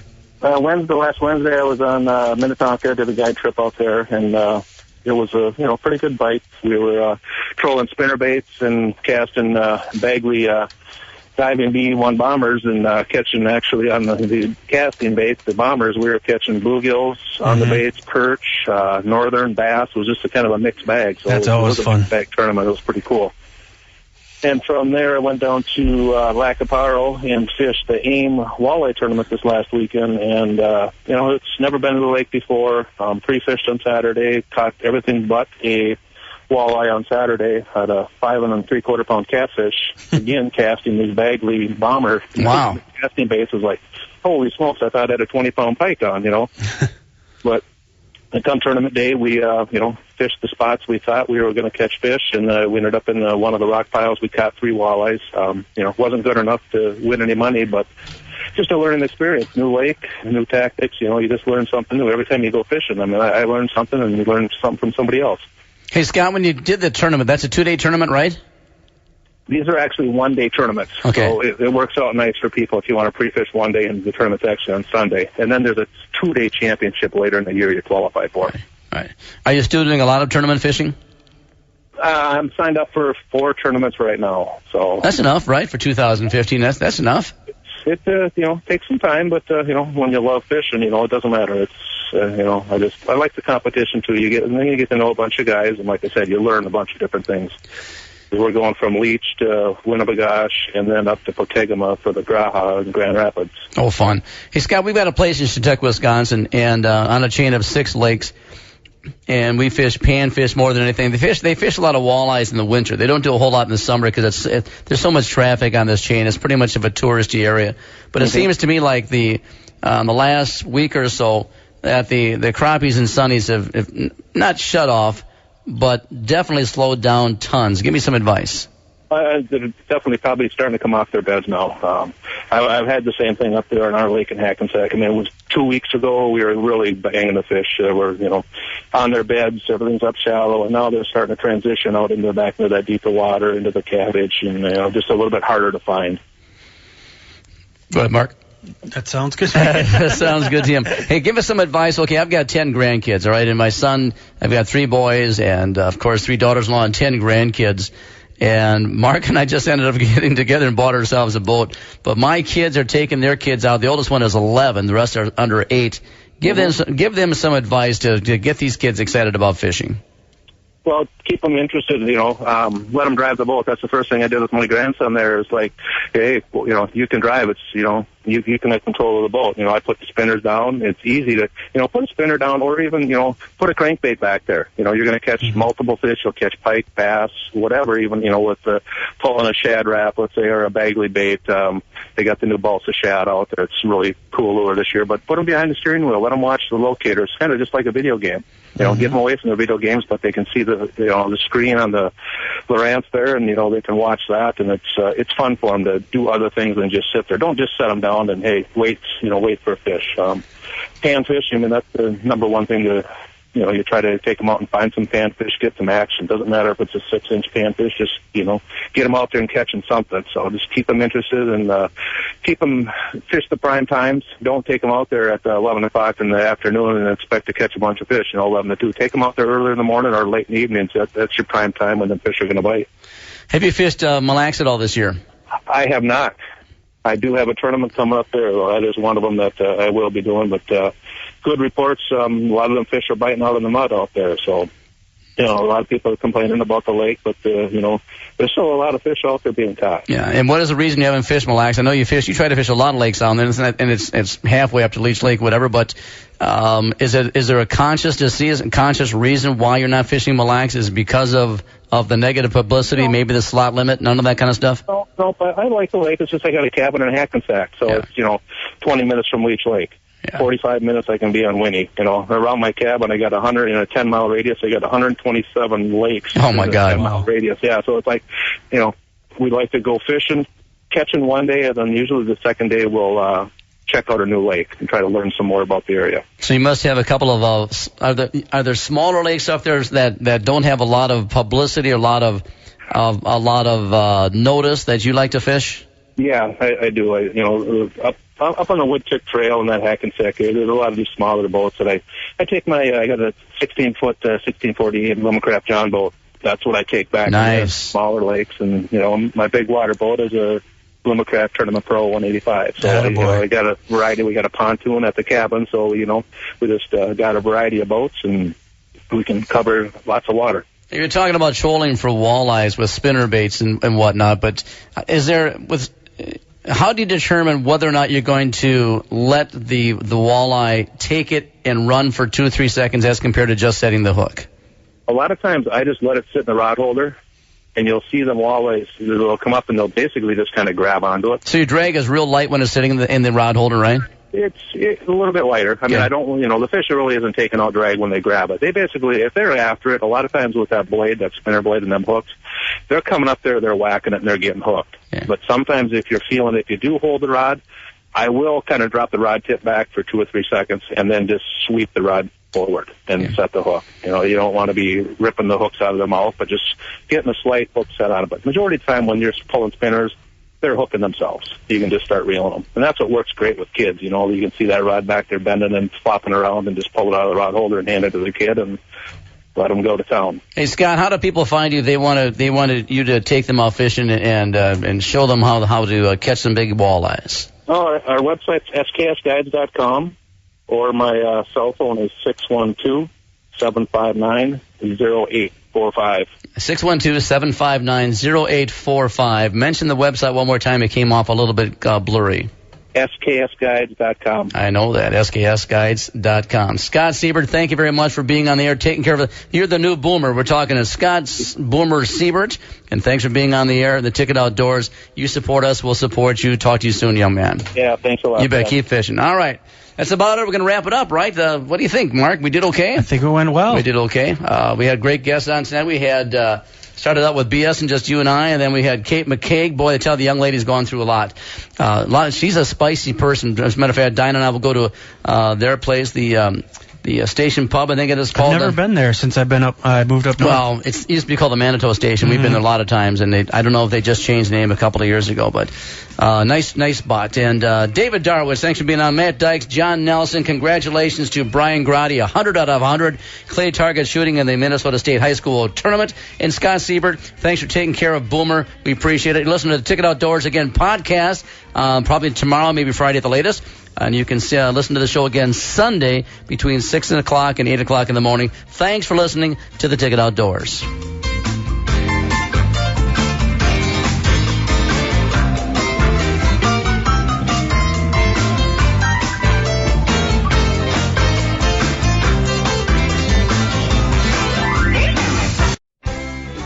Gear up for the 4th at Mills Fleet Farm. Proudly wave Old Glory with an Olympus flag set or flag, just $4.99. Patriotic folding armchairs are on sale, only $8.99. The picnic buffet will look great on a 6-foot straight or center folding table. Your choice, $36.99. And you can't have a picnic without Frito-Lay snacks, Lay's chips, Tostitos, rolled gold pretzels. Get 5 bags for just $10 at Mills Fleet Farm. We love it.